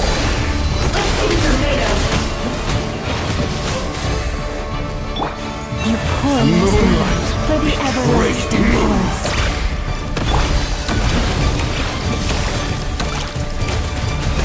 Hunt him down! Bombs away! Stay your hand. Pathetic! Close. Be silent. The moonlight betrays you. Observe. It began with the moon, and so shall it end. The moon will protect you. The moonlight betrays you. It all adds up.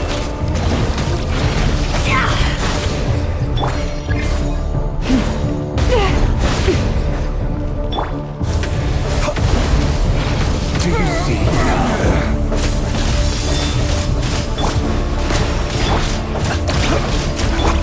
From here, when will it be as you foretold?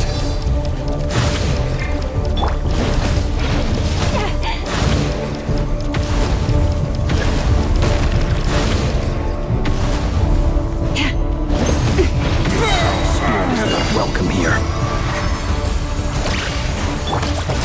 Close your eyes. The night comes. Be silent. Night falls. Wipe out! Move!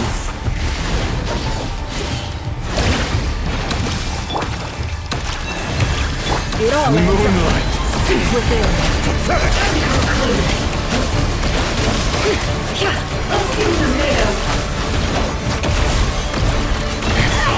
Futile! Absurd.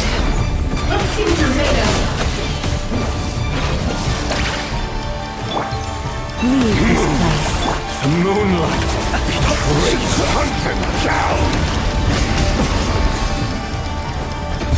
Ain't quite finished.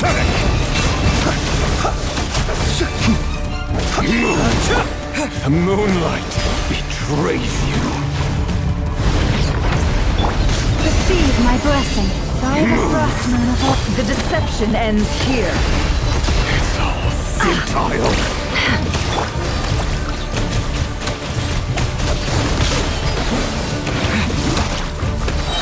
Bombs away! The moon Can't hide the truth. Hunt them down! Your game of heroics is over. Moonlight, be great to go first.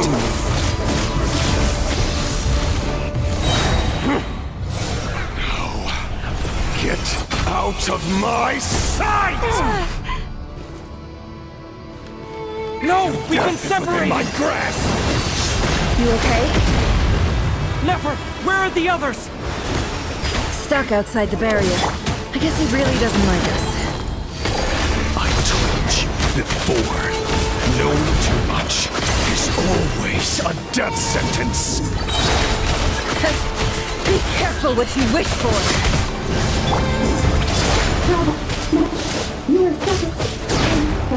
Lama! Can you hear me? Hold on, The voices are gone. But at least I know they're still there. Stick to the plan. Remember the most important task. Just keep stalling him. If I can stall him for long enough, the more to run, the more to hide.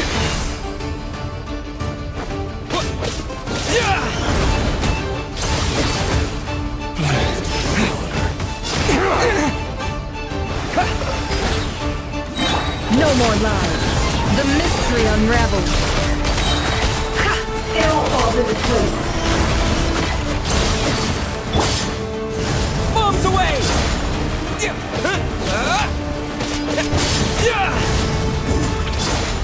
How much power could it take?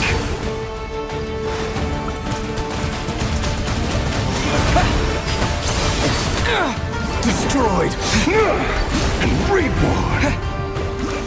Nowhere to run, nowhere to hide. Seek within.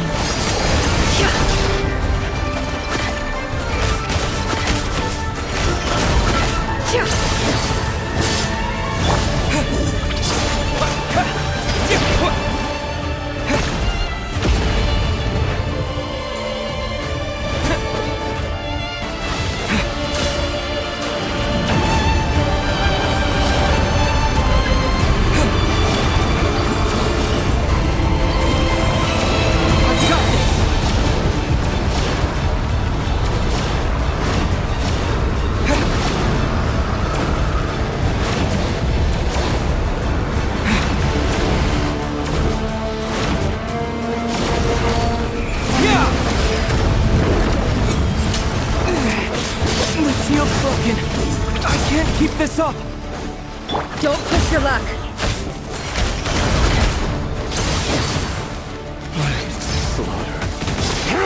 Can't hide the truth.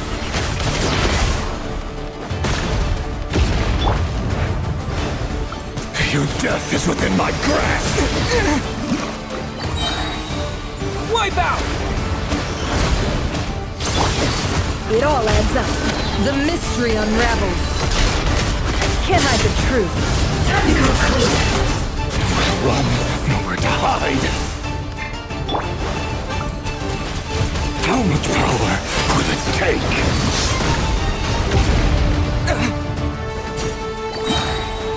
Yeah! Seek within.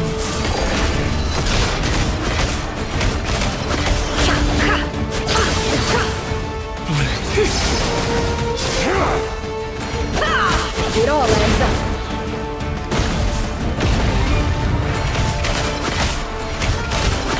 It all falls into place. Water jet! Your death is within my grasp! Nowhere to run, nowhere to hide.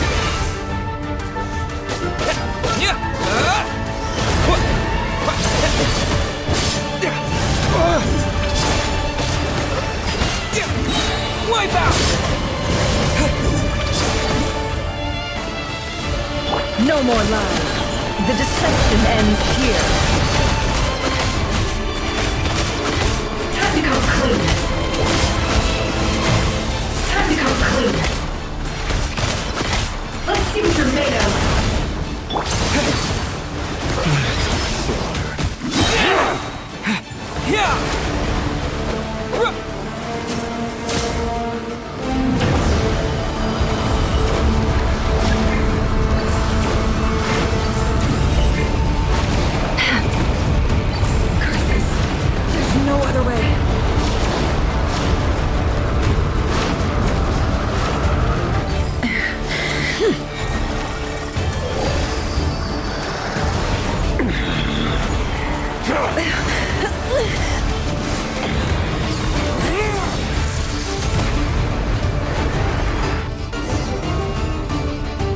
The only way to defeat Rerir is to borrow his own power. That means Columbina will have to disappear while you two bear the brunt of his attacks. You have to hold on. Find a way to keep him focused on killing the two of you.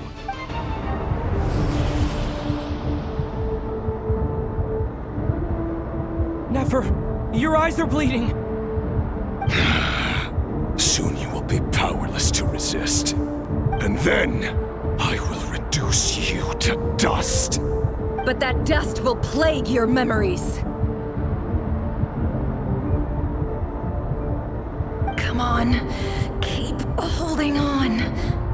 Any other tricks up your sleeve? Let's see them. As entertaining as they are, you've backed yourself into a corner. You don't fool me.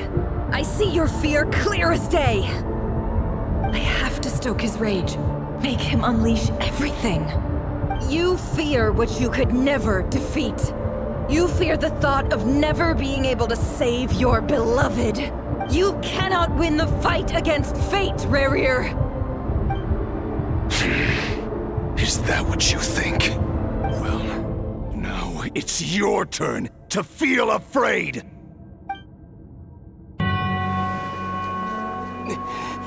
You fear the sound of your own name? Is it us you hate? Or is it what you've become? Let's see what becomes of you!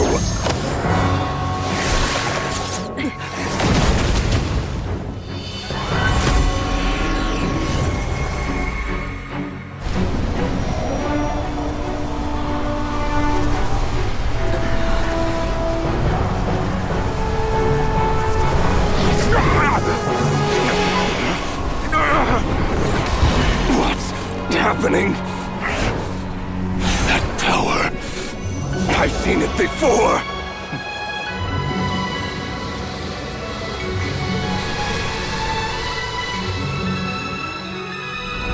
His power is on another level. We'll need to use an alchemical array to convert his power into a usable form. Then quickly channel it into Columbina, rendering her powerful enough to compete with him. I'll join you. I can help. If I release enough abyssal energy into a confined space, it'll create a potential difference, allowing us to extract a huge amount of elemental energy. Next, I'll synchronize with everyone's minds using Pyro, then give you temporary access to their abilities and fields of view. But it won't last long. Can you see? Well enough. So, we have a student of Gold Rhine-Daughter in our midst. How about that?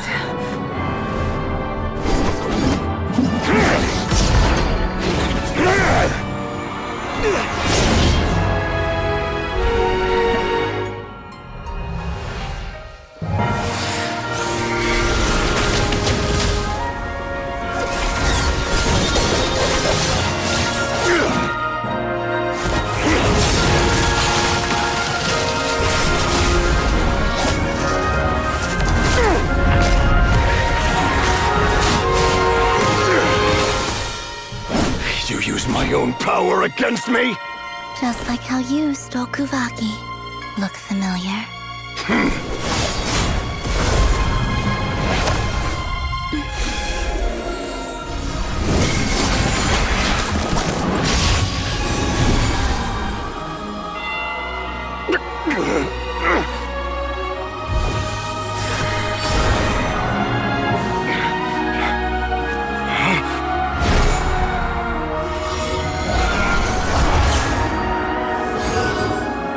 Don't you realize? You don't have the power to hold that gate open! I don't, but someone else does.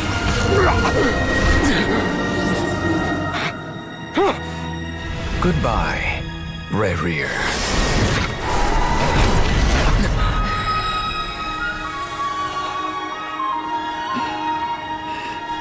We won.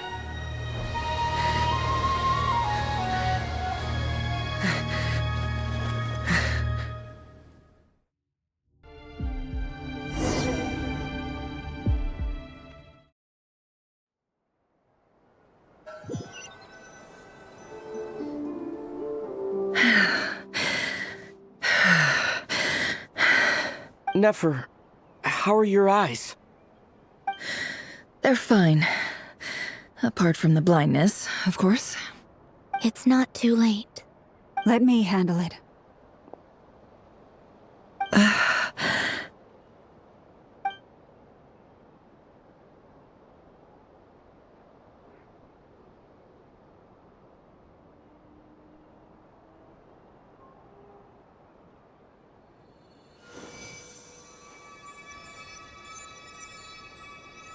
Miss Nefer, it's not like you to lose your composure.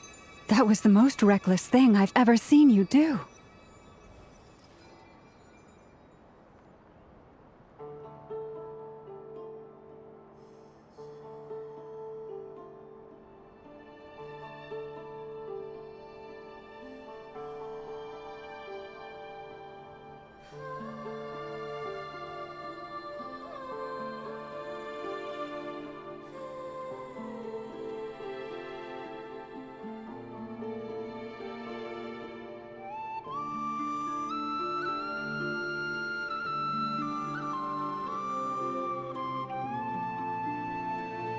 Reckless how?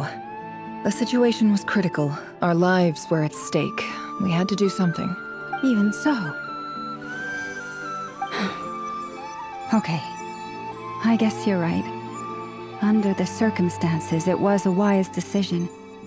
You traded your eyes for an incredible victory. In business terms, I suppose that's a huge return on investment. I'd be hard-pressed to argue otherwise. Still, I don't like this outcome, and I don't want you to lose your sight for good.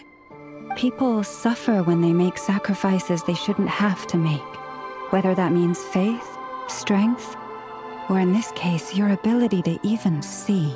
I had hoped you could win without sacrificing so much as a single hair on your head. Thank you. Really. All done. Don't try and open your eyes just yet. We'll see how you're doing in a couple of days. Until then, please follow your recovery plan to the letter. I'll send full details through Yehoda. For now, just get yourself home, relax, and rest. My dear friends, we have fought bravely and achieved a spectacular victory. A dark cloud has been lifted from the skies of Nodcry. All in this land will be grateful for what you have done. The moon will remember this day. Thank you both.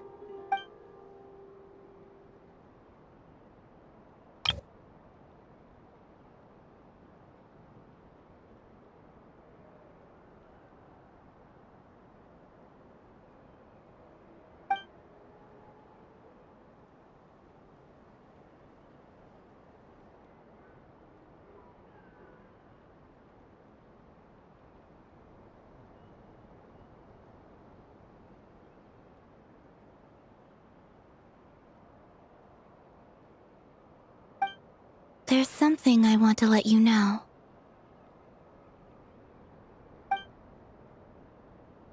What is it? When Durin connected everyone's minds so I could access their powers, I also felt everything they felt. And since Nefer's eyes were injured, my eyes are hurting now too.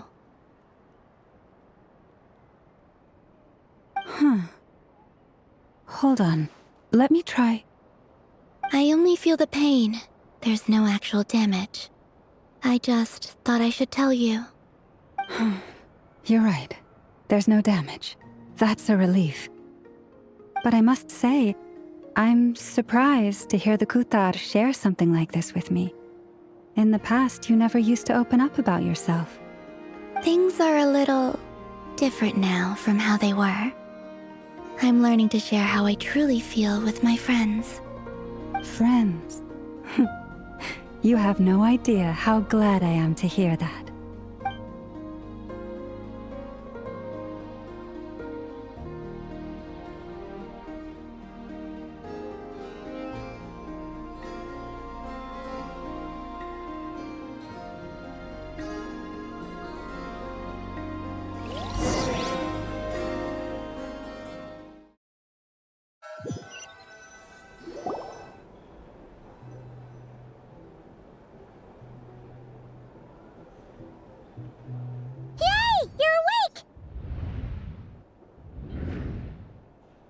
How you feeling? Any aches and pains? Did you sleep well? I'm doing all right, Paimon. No need to worry about me. Phew! Well, that's good. Paimon's been sitting on the edge of the bed worrying about you for ages. You slept a whole day and night. Poor Paimon had to eat all by her lonesome. Glad to hear you didn't starve. How was the food? Well, it wasn't the same without you there to share it. Honestly, Paimon just can't relax when you're not your usual self. She couldn't enjoy the food and settle down to sleep.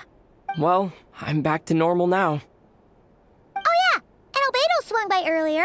He said to tell you to head to the tavern when you woke up.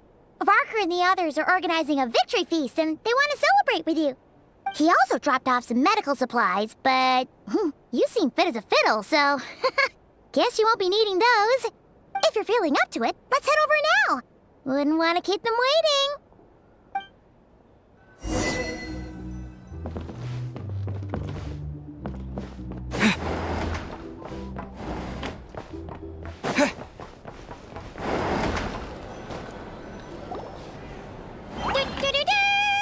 We're here! Oh, Traveler and Paimon! Perfect timing! We were literally just saying how there's no way we're holding this victory feast without you any longer, and we would have postponed it till tomorrow. How are you feeling today? Much better. Thanks. Don't worry about me. Relieved to hear it. If that changes, just let me know. Happy to check you over at any time. Yep, we're here for you. Anything you need, just let us know. Oh wait, where's Nefer? How are her eyes doing? Nefer's right over there. I'm sure she'd love to catch up with you.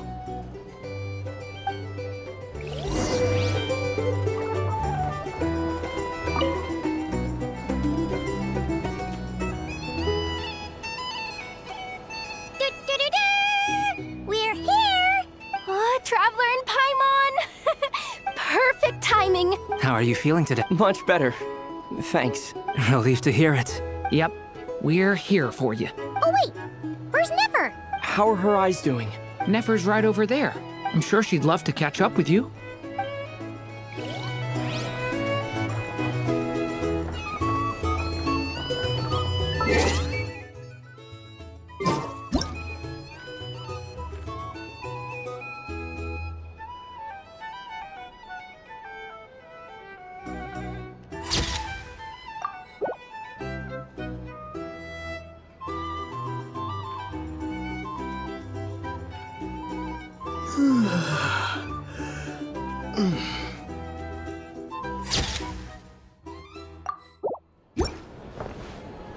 Hey there.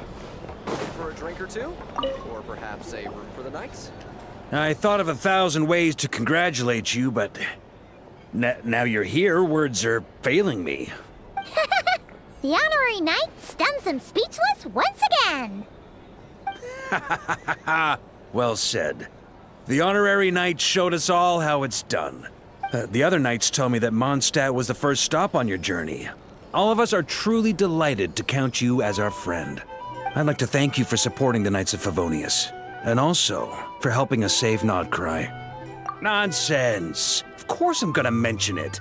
This is more than just business. It's a relationship. And there can be no relationship without showing gratitude where it's due.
Recovered from the battle? Come on, what do you mean? Of course I'm gonna ask. I care about my friend's well-being. And we are friends, aren't we? Get yourself a drink. You've more than earned it. In fact, today, your drinks are on me. Lord Sangamabe's got you covered. Wow, really? What about Paimon? Has she earned it too? Has she? Please? Well, you haven't been through quite as much as the Traveler, but... what the heck, sure. Yay! Wow! Drinks on Dory! What a historic day. Hey, keep your voice down, or everyone else is gonna want in too. Have you heard anything I've been saying recently? Doing business in Nodcry has been an absolute nightmare. If I'm buying for everyone, oh... Okay. Paimon will speak more quietly. Jeez. That's more like it. Don't you forget, Lord Sangamabe doesn't just go around buying drinks for anyone and everyone.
I see you've recovered? You bet. Snooze his way to a full recovery. Glad to hear it. A healthy body is paramount. Nothing else in life is possible without it. So take it slow. You can't afford an injury. Paimon too! You really saved the day when you swooped in to open that gateway. I came to accept that although Rerir was my friend in the past, here and now, he was an enemy that must be defeated. Though I will never fully understand what happened between us, I could not let this crisis deepen any further. We fought a very necessary battle, and you played your part admirably. Yeah! And if you ever need to talk, just remember, we're always here. I'll do that.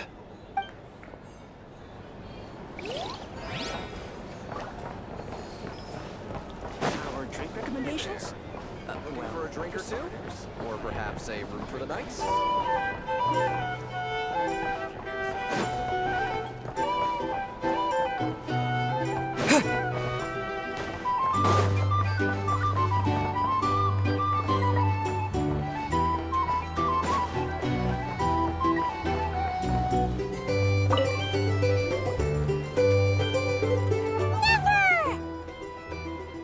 Traveler, Paimon, are you recovering well? Turns out that moon chanter has some real talent after all. My eyes were mostly recovered after just a couple days' rest. I can actually open them again now. Yeah, but you gotta be careful. Lauma says not to strain your eyes while they're still healing. Yes, thank you. I'm well aware. Yehoda, could I borrow you for a moment? I could do with an extra pair of hands. Oh, sure. Coming. Did you hear that? I gotta go help Lauma for a second. You guys chat among yourselves. I'll grab us some drinks on the way back. Paimon, you still like 'em sweet? You bet! Make it extra sweet, because Paimon's earned it! Sure thing!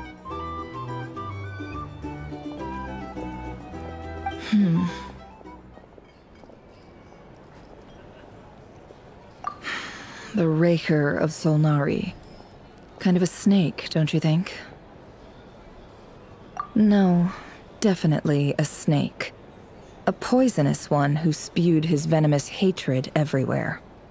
Anyone who seeks revenge out of hatred for other people has become a snake. That's something my dad used to say.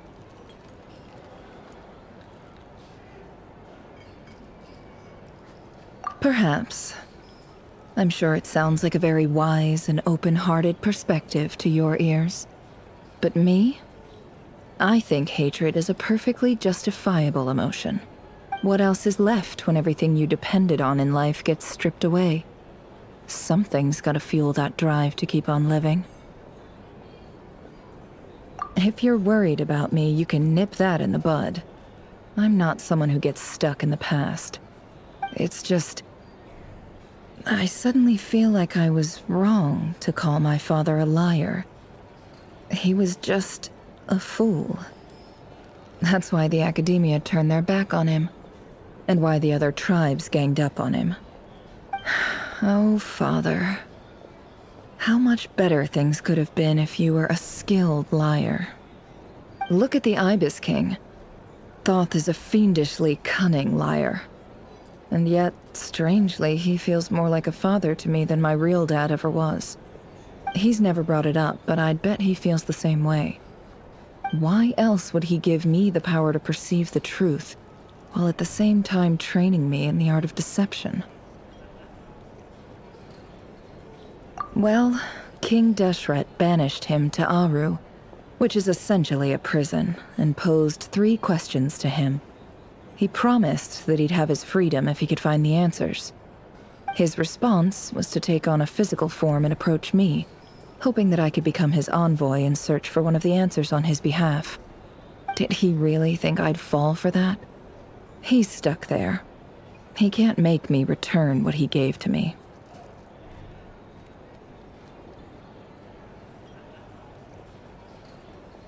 So that's enough for you to decide he's nice, is it? He's a prisoner, and he was scared. So he decided to perform some good deeds to win people's approval. He lives in fear because he's a deceiver. How is Rerir any different? You can't work as a spy your whole life and expect a happy ending. It's preposterous. Yet I can't say I don't understand it. Liars live in the darkness of their own making. But it's still human nature to want to go on living. They say that a liar's soul is the most worthless thing in the world. What do you think? Oh, really? Well, it takes a very kind person to find compassion even for liars. If you ask me, the soul of a liar really is worth nothing. Because all they care about is themselves. For example, when something good falls into my lap, I don't go sharing the news around. Stops other people trying to steal it from me.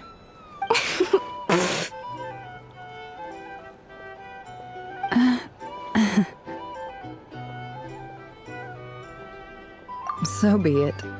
They have sharp ears. I can't keep anything from them. Oh, is that what it looks like? Well, you all know my past now, and I can't simply eliminate everyone who knows too much. So I guess I just have to put up with you, for the foreseeable future at least. When you find yourself in a situation you can't control, the safest play is to keep calm and start monitoring everyone involved like a hawk. In the intelligence world, you need to have a sense of perspective and play your hand accordingly. If you understand what's at stake, please ensure my secret is safe with you. I trust you'll respect my wishes as a friend. But don't forget, I will also be watching you like a hawk. Very good. Oh, wait! Now that the panic's over and we've all calmed down, Paimon suddenly remembered something. After all that build-up, our mystery ally never showed up even once!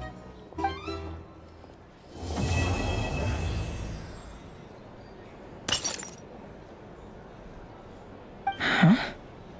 Am I imagining things?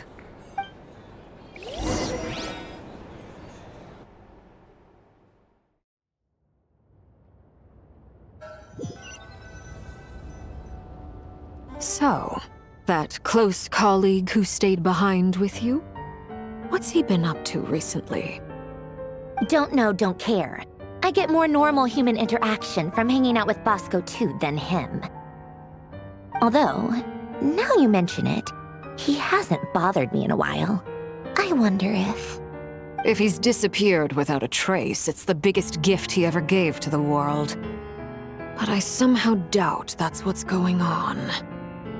He won't lie low forever, so we'd better stay on guard.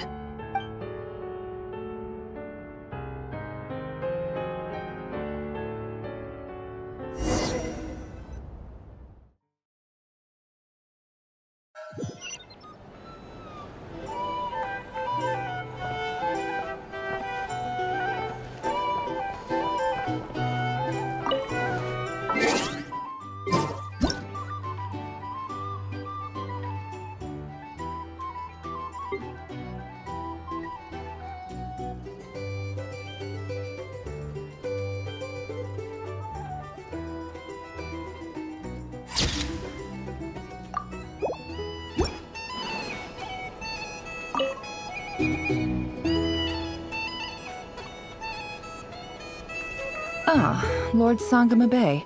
How lovely to see you. I must thank you for the device you provided. It was an enormous help. Would I be right in thinking that it was developed by the Academia? Why come and ask me when you clearly know already? I mostly came to thank you. That's more like it. A little gratitude goes a long way with Lord Sangama Bay. Play your cards right, and you might even stand a chance of becoming my long-term supplier. The chance to work with such a kind and charitable investor as yourself would be a great honor for the Curatorium. Huh? Charitable? Who said anything about charity? First time hearing about it. Let's see. The first plot of land you purchased in Nodcry, your desert interests, and... Stop! What do you think you're doing? Exposing my investment history! It's nothing to hide from. They're all perfectly legitimate investments. And some of the land you purchased was with the intent of building a sanctuary? Yes, I heard about that too. How did you... You're a curious case, Lord Sangama Bay. You don't like people finding out about your good deeds, do you? But I'm afraid no matter how hard you try to keep things under wraps, where there's a will, there's a way. You did it for Sumeru, didn't you? It was empty land that was gonna go to waste otherwise. I figured if I built something there, it might at least get some use in an emergency. Disasters are capricious things. They strike without any warning.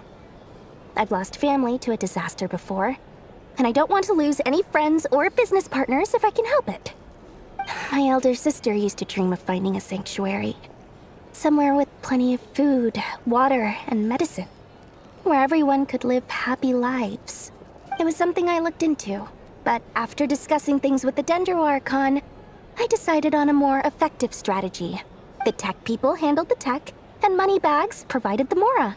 It just made the most sense.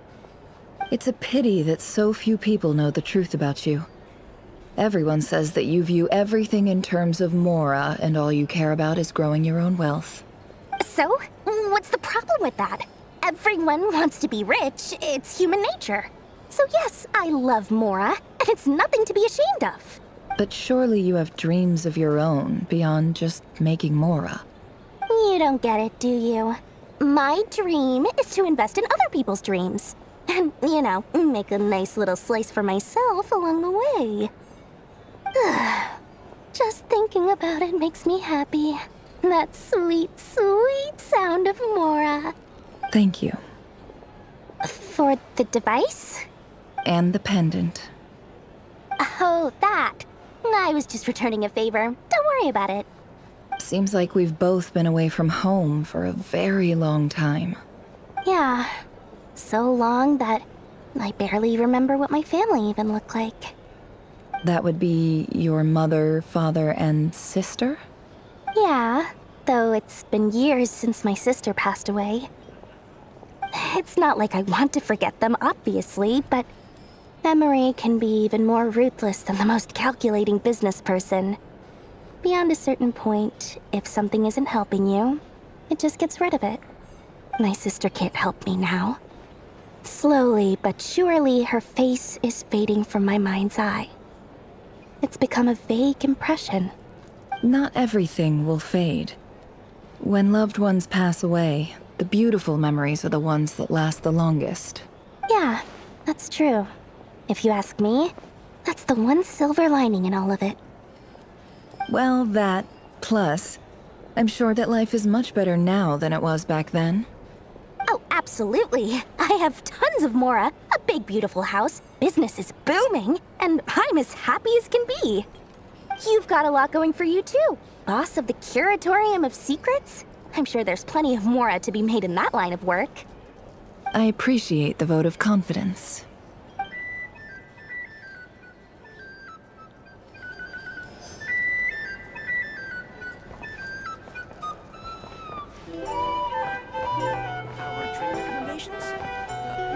For starters, I recommend you drink less.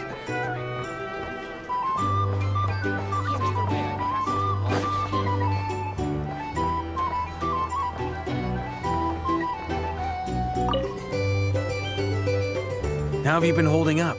Any adverse reactions? If you start to take a turn for the worse, make sure you tell me right away. You don't need to worry about me, Grandmaster. I'm fine. I mean, I barely did anything, so... What? You're too humble, young man. You played an indispensable role in the battle for Nodcry. We can't thank you enough for your support. Sometimes, when people praise you, it's because you deserve it. The best thing is to accept it calmly and with grace. It's important to learn how to respond to words of admiration. Let's do a quick demonstration. Albedo, that was an incredible feat of alchemy. The pressure was on, but you worked flawlessly at lightning speed to get the job done. Thank you. I can't take all the credit, though. Durin played a big part in forming the alchemical array. See? Did you catch that? A masterclass in how to take a compliment. Okay, yeah. I did work pretty hard to help prepare for the battle. No point denying that. Hey, you guys! Hey, look who's bounced back. Looking good, traveler. Seems like you've recovered. You won't need to take any more medication. Can I get you a drink? Huh? You know how to order at a bar now? You've sure learned a lot recently. Handling a drinks order is ridiculously simple compared to alchemy. Don't worry, I'll blend into society yet. Paimon believes it. You're clearly a fast learner, just like your brother. To be totally honest, though, Paimon didn't quite follow all the details when you first explained the plan to us. Don't worry, that's completely understandable. Unless you're a student of alchemy, it's hard to grasp the principle and how the process works. To put it in the simplest terms, we saw how our enemy stole the power of Kuvaki. And that gave us the idea of stealing his power to turn it against him. When facing an enemy you have no hope of defeating, it's best not to engage them in battle. So, instead of looking for a way to overpower him, we decided to help Columbina get strong enough to at least stand up to him in a fight. For this to work, we had to analyze his modes of attack, confirm who his main target was, and make sure that he wouldn't go beyond the range of the alchemical array. For added security, we prepared a total of 4 arrays. But to mitigate the impact of the battle, We identified one location in particular as the ideal spot, which is where the confrontation took place. The alchemical array absorbed his abyssal power. Then Durin processed it to render it usable by Columbina. That power enabled her to do what would otherwise have been nigh on impossible. What surprised me was that Dainsleif actually agreed to join us. Given his history with Rerir, he had every right to sit this one out. But we're extremely grateful for the decision he made. It must have been a painful choice to make. But I'm sure that making a decision was far better for him than staying in limbo. Absolutely. He was torn between two paths, but in the end, he made his choice and stuck to it resolutely. He doesn't strike me as the sort of person who'd stay trapped in limbo for long. Anyway, however you cut it, everyone gave a stellar performance. And now, it's time to kick back and celebrate.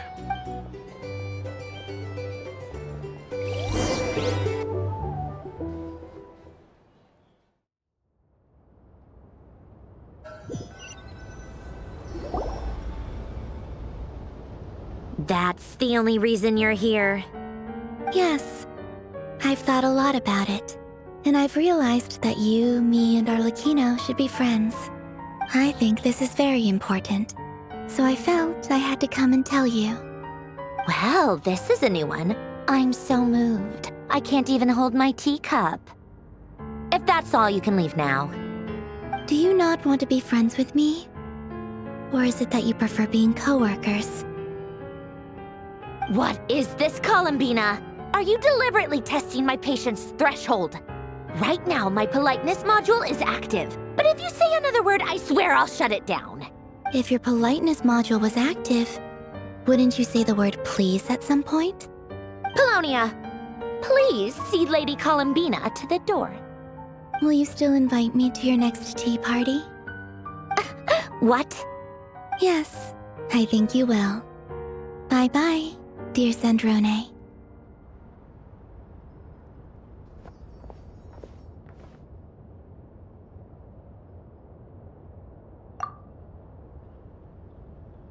Last time, the Wild Hunt escorted you out. Would you rather I handled it myself this time? We just wanted to, see how you were doing now that it's all over. Why? Out of concern for my safety? I hope you didn't seriously think that the Rahier of Solnari would be able to lay so much as a finger upon me, given how prepared I was. Mostly because you kind of helped us out, so we just wanted to check you were okay. Looks like all your robots are fixed, huh? Oh, don't you worry about that. Tea time is already a write-off. The visitor before you managed to kill my appetite. If you're in the mood for tea, go ahead and help yourself. Otherwise, it's going to waste. My coasters are still missing in action, though. Use this notebook instead. Whoa! Pretty hefty notebook. Look at all those calculations. You can ignore those. They're just dumb scribblings. I doodle and write in my free time. Sometimes I remember the distant, dreamlike past. Sometimes I imagine the far-flung future. And other times, I grit my teeth and note down all the crazy nonsense going on in the present. Some people do the crosswords in the newspaper. This is my equivalent of that. Trying to predict the future is like daydreaming. And writing about the present just makes me furious. The past is my favorite. If nothing else, it's already set in stone, so I don't have to rack my brains trying to figure it all out. Huh. Although, having said that, the only vaguely interesting memory in my past is probably that guy they call Lord Artificer. Who else? Pretty much all the mecha and Fontaine are his personal handiwork. Wait, are you saying you know him? Like, personally? As a friend? I mean, I guess we were friendly enough. Yep. In fact, I'm probably the only normal person left who knew him at all. We used to chat occasionally back when he was still around. Before he passed away, he asked me to destroy all his manuscripts. I honored his request, But I did read through everything first before destroying them. I mean, I couldn't let the genius of Lord Artificer Alain Guillotin disappear like that. Would have been such a waste. So, that's where the formulas in your notebook are from? I just told you. Those are my equivalent of crossword puzzles. They're just dumb formulas that I solve for fun when I'm bored. Alain's work was like epic poetry. The formulas in my notebook are just silly little riddles in comparison. Not that there's anything bad about them. I mean, at least, solving those riddles isn't going to hurt anyone. Except me, 'cause I lose a few brain cells in the process. Anyway, while we're on the topic, I might as well tell you about what happened to him and his friends. Alain Guillotin had two close buddies, René and Jacob. They spent their childhood years together in the Narzissenkreuz Institute. They were all quite competitive, so there was some rivalry between them, but it was a friendly rivalry. But beneath the friendship and the rivalry ran something deeper, a sense of nostalgia for the past. Unfortunately, childhood would end, the prophecy would come true, the apocalypse would arrive, and the future would never be. A mad dream that would normally only capture the minds of lunatics began to take root in their hearts. A dream of saving the world. And if René and Alain had been people of lesser wits, that dream would probably have ended up as something for them to joke about in their older years. But alas, they were some of the sharpest minds around. They nurtured that dream with the full power of their intellect, and it grew into something that ate away at their souls. The first of them to fall under its spell was René. Against Alain's wishes, he persisted in experimenting on a mutual friend of theirs to try and save their life. Alain did not approve and parted ways with René. It's complicated. Alain wanted to believe that René only did what he did for the sake of their friendship. But when he told me about what happened, I could tell he still had some suspicions about René's motives. Perhaps the seed that would grow into a nightmare had already sprouted in René's mind. Even then, the next time they met, René's soul had been completely engulfed by the dream of salvation. His futile attempt to change the tide of fate only resulted in a wave that swallowed up the world, even before the apocalypse came. And although that wave died down eventually, I hear that it just recently came back with a vengeance. As I understand, René wanted to live out his dream of salvation once more. But I'm told that the attempted resurgence finally died out for good. At long last, René awoke from his deluded dream. Though of course by then it was far too late. What do you think of René? Do you admire his transcendent genius? His view that any price was worth paying to achieve the lofty goal of saving the world? Or do you despise him? Dismiss him as an evil madman who wrought havoc on the lives of everyone around him as he pursued his delusional dream? Same difference, really. Just a matter of perspective. Really? I can't tell whether that's because you disapprove of his deeds or because he failed. Or maybe you have some other reason. René no longer exists in this world, and the dream he started went on to be realized by someone else. I don't like fanatics who give up their whole lives for their ideology, nor do I like fools who let their delusions take control. Maybe I could understand if René had just been an ordinary person, but he had a sage-like intellect, and still managed to get himself lost in the labyrinth of his own desires. Anyway, that's enough about René. Now, moving on to Alain Guillotin, the Lord Artificer. He managed to put a stop to the first storm whipped up by René. But after that, Alain lost his friends and family. To his credit, I suppose, the loss of his family and friends was purely a tragic accident. It's not like Alain sacrificed them for his cause or anything. After that, the only thing supporting his work was the same dream that had dragged his closest friend down to the abyss. But although the desire to save Fontaine drove him to found the Fontaine Research Institute, Alain continued to reject any form of transcendental knowledge or power. He was suspicious and fearful of it, having seen the way it had affected his closest friend. I think that formulas and machines derived solely from human intellect were the only thing that gave him a sense of spiritual comfort. Yet Alain's intellect was simply too great. It barely left him space to breathe in his lifetime. Once he realized that the end of his life was approaching, he finally accepted the truth. The Nazissenkreuz Institute needed someone, and a human being, to see its story through to the end. He quit working on his formulas, trading them in for the fairy tales that had played such a formative role in his childhood, but which he barely touched in his adult life. He told me that the director of the Nazissenkreuz Institute used to read those fairy tales to the children as bedtime stories. Apparently, they worked wonders at sending kids off to sleep. I think that all he wanted at that time in his life was to be able to sleep deeply without being plagued by depression. By that point, nothing else really mattered.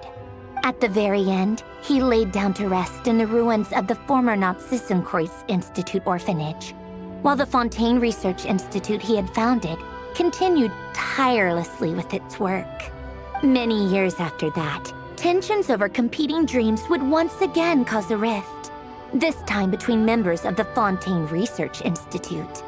But the actions of those fools had nothing at all to do with Alain. And that is the story of two people from the Nazissenkreuz Institute who both wanted to save the world. One went all in on his fantasy of salvation without ever looking back, and ended up calmly sinking to the bottom of the deepest sea. The other sought desperately to burn bright in his life, even though he wasn't sure where he was going. I do sometimes wonder, why is it that people like them have such grand hopes of saving the world? Even the grandest tree starts as a tiny seed. So perhaps, for each of them, their mission to save the world began with a very simple desire: to save themselves. They were young children with friends and family who mattered to them, desires to explore the meaning of life, ambitions to have a successful career. They didn't want to see all of that taken away in one fell swoop. Or maybe they just wanted to find something to anchor themselves within the chaos, to stop them getting quietly swept away by the storms of life. But instead, the search for their own salvation took them down the rocky road laid out by fate. Do you think the desire to save oneself is enough of a justification to try and save the world? The way you said that sounded just like Alain. I asked him the same question back when he was in his prime, putting all of his energy into his work. He gave the exact same answer as you did. No elaboration, just a quick short answer before getting right back to his work. He was always that way. All right, tea time's over. I owe Arlecchino a favor for telling me these stories. I'll have to bring a whole sack of gifts the next time I visit the House of the Hearth. I'm gonna go tinker with Polonia now. You guys can do whatever you want, as long as it doesn't involve interrupting me. Polonia, exit hibernation mode. Begin diagnostics.